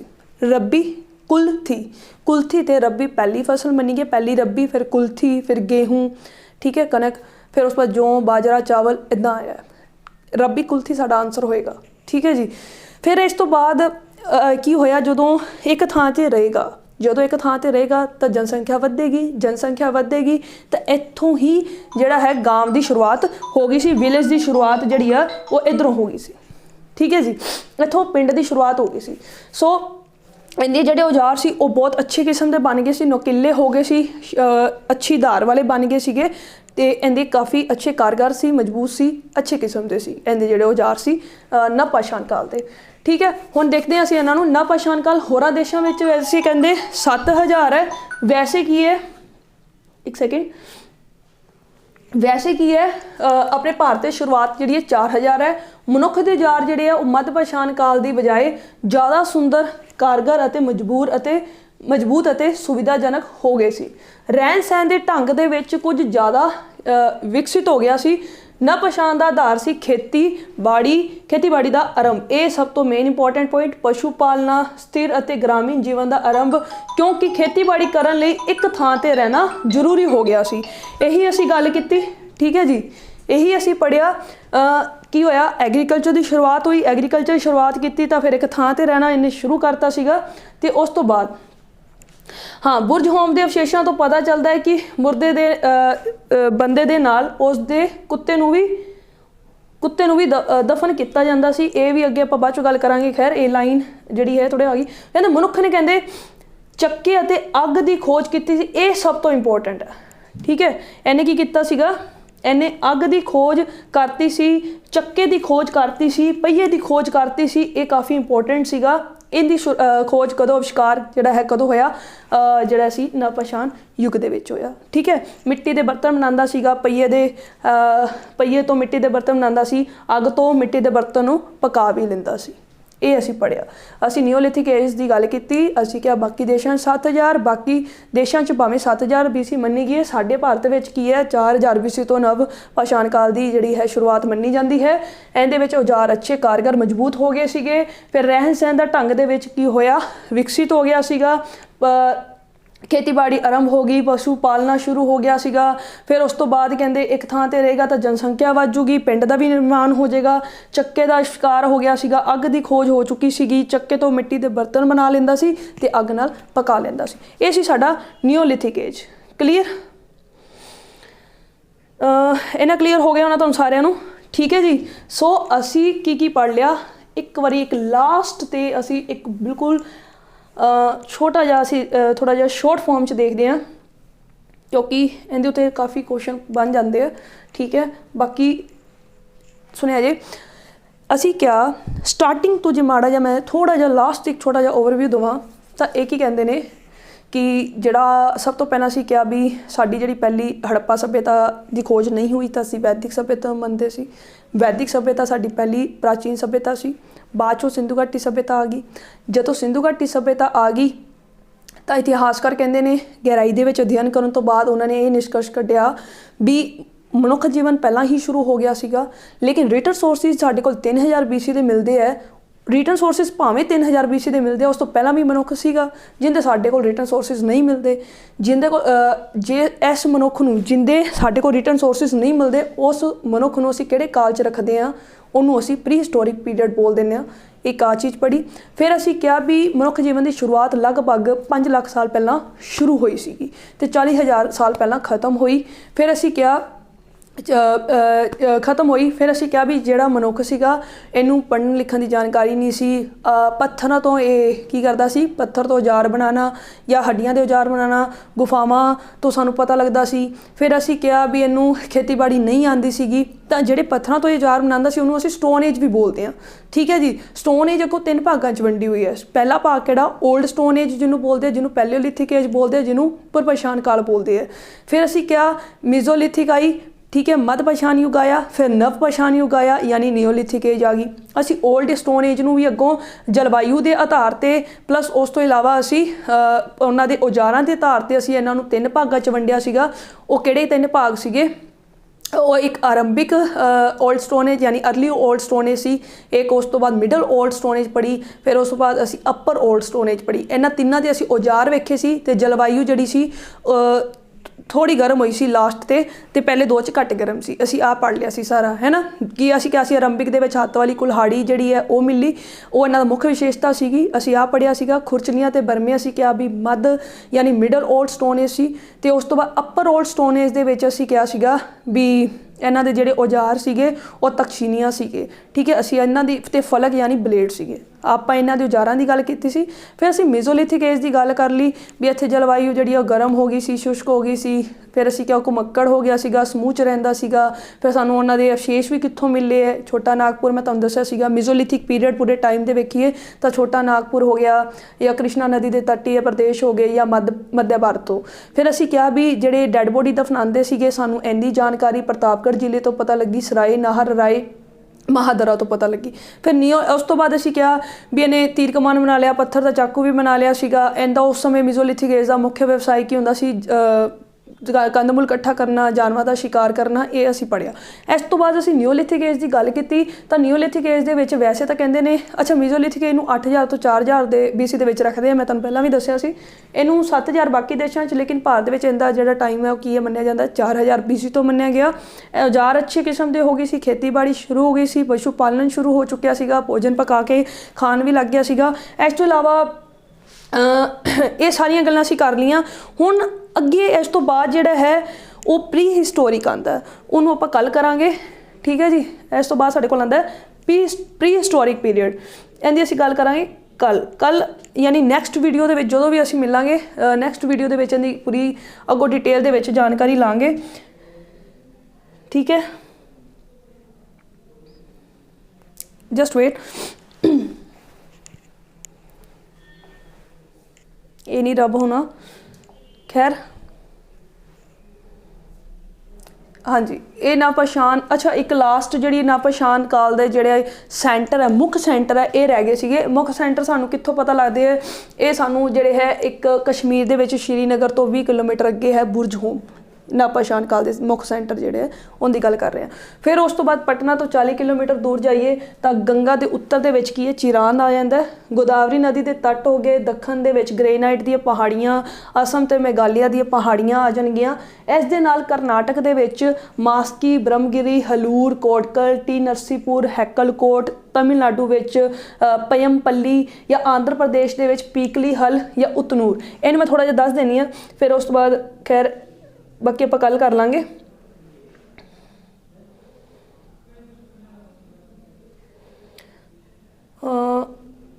ਆ ਥੋੜਾ ਜਿਹਾ ਦੇਖ ਲਓ, ਕਿਉਂਕਿ 올ਡ ਸਟੋਨ ਏਜ ਦੇ ਸਾਨੂੰ ਮਿਲੇ ਸੀ ਛੋਟਾ ਨਾਗਪੁਰ ਤੋਂ। ਜੇ ਪੂਰਾ ਆਪਾਂ 올ਡ ਸਟੋਨ ਏਜ ਦੀ ਗੱਲ ਕਰੀਏ ਤਾਂ ਸਾਨੂੰ ਉਹਦੇ ਔਜ਼ਾਰ ਜਿਹੜੇ ਸੀਗੇ, ਜਿਹੜੇ ਸੋਰਸਿਸ ਸੀਗੇ, ਉਹ ਸਾਨੂੰ ਛੋਟਾ ਨਾਗਪੁਰ ਤੋਂ ਮਿਲੇ ਸੀਗੇ, ਸੋਨ ਨਦੀ ਤੋਂ ਮਿਲੇ ਸੀ। ਤੇ ਮੀਜ਼ੋਲਿਥਿਕ ਏਜ ਦੇ ਵੀ ਮੈਂ ਤੁਹਾਨੂੰ ਦੱਸਿਆ, ਉਹ ਸਾਨੂੰ ਇੱਕ ਛੋਟਾ ਨਾਗਪੁਰ, ਇੱਕ ਸਾਨੂੰ ਮਿਲਿਆ ਸੀਗਾ ਕ੍ਰਿਸ਼ਨਾ ਨਦੀ ਦੇ ਤੱਟ ਤੋਂ ਮਿਲੇ ਸੀਗੇ, ਤੇ ਮੱਧ ਭਾਰਤ ਤੋਂ ਮਿਲੇ ਸੀ।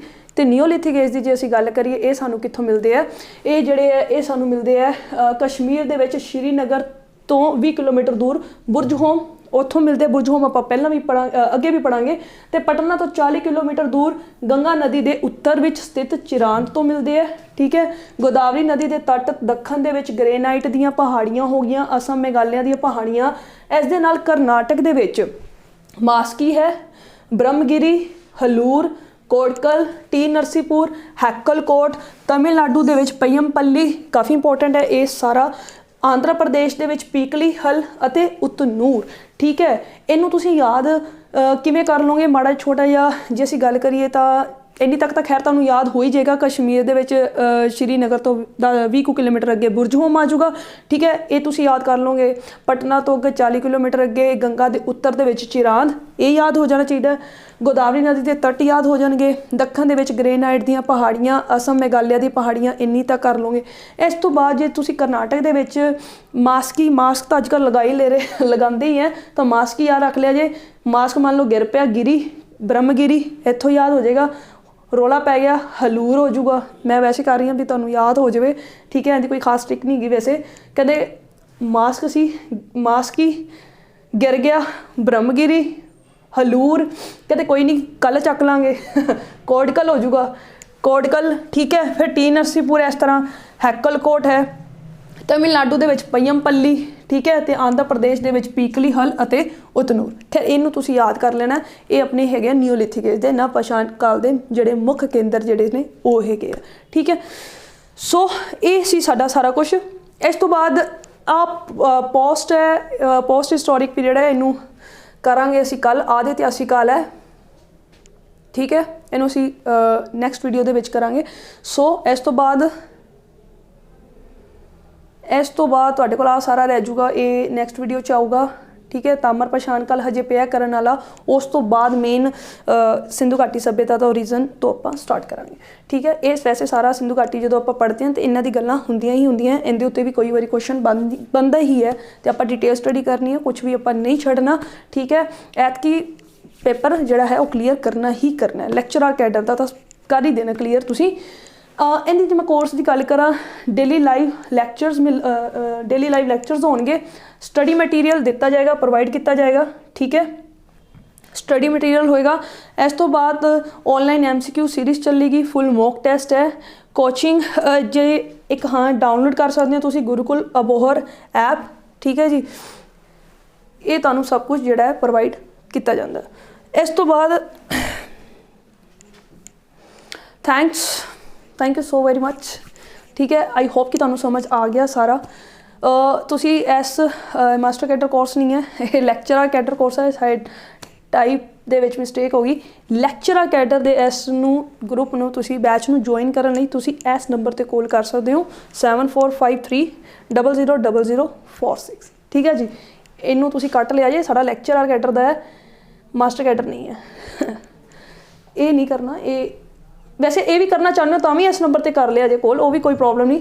ਮੇਨ ਕੀ ਲੈਕਚਰਰ ਕੈਡਰ 'ਤੇ ਹੀ ਇਹ ਸੀਗਾ ਸਾਰਾ।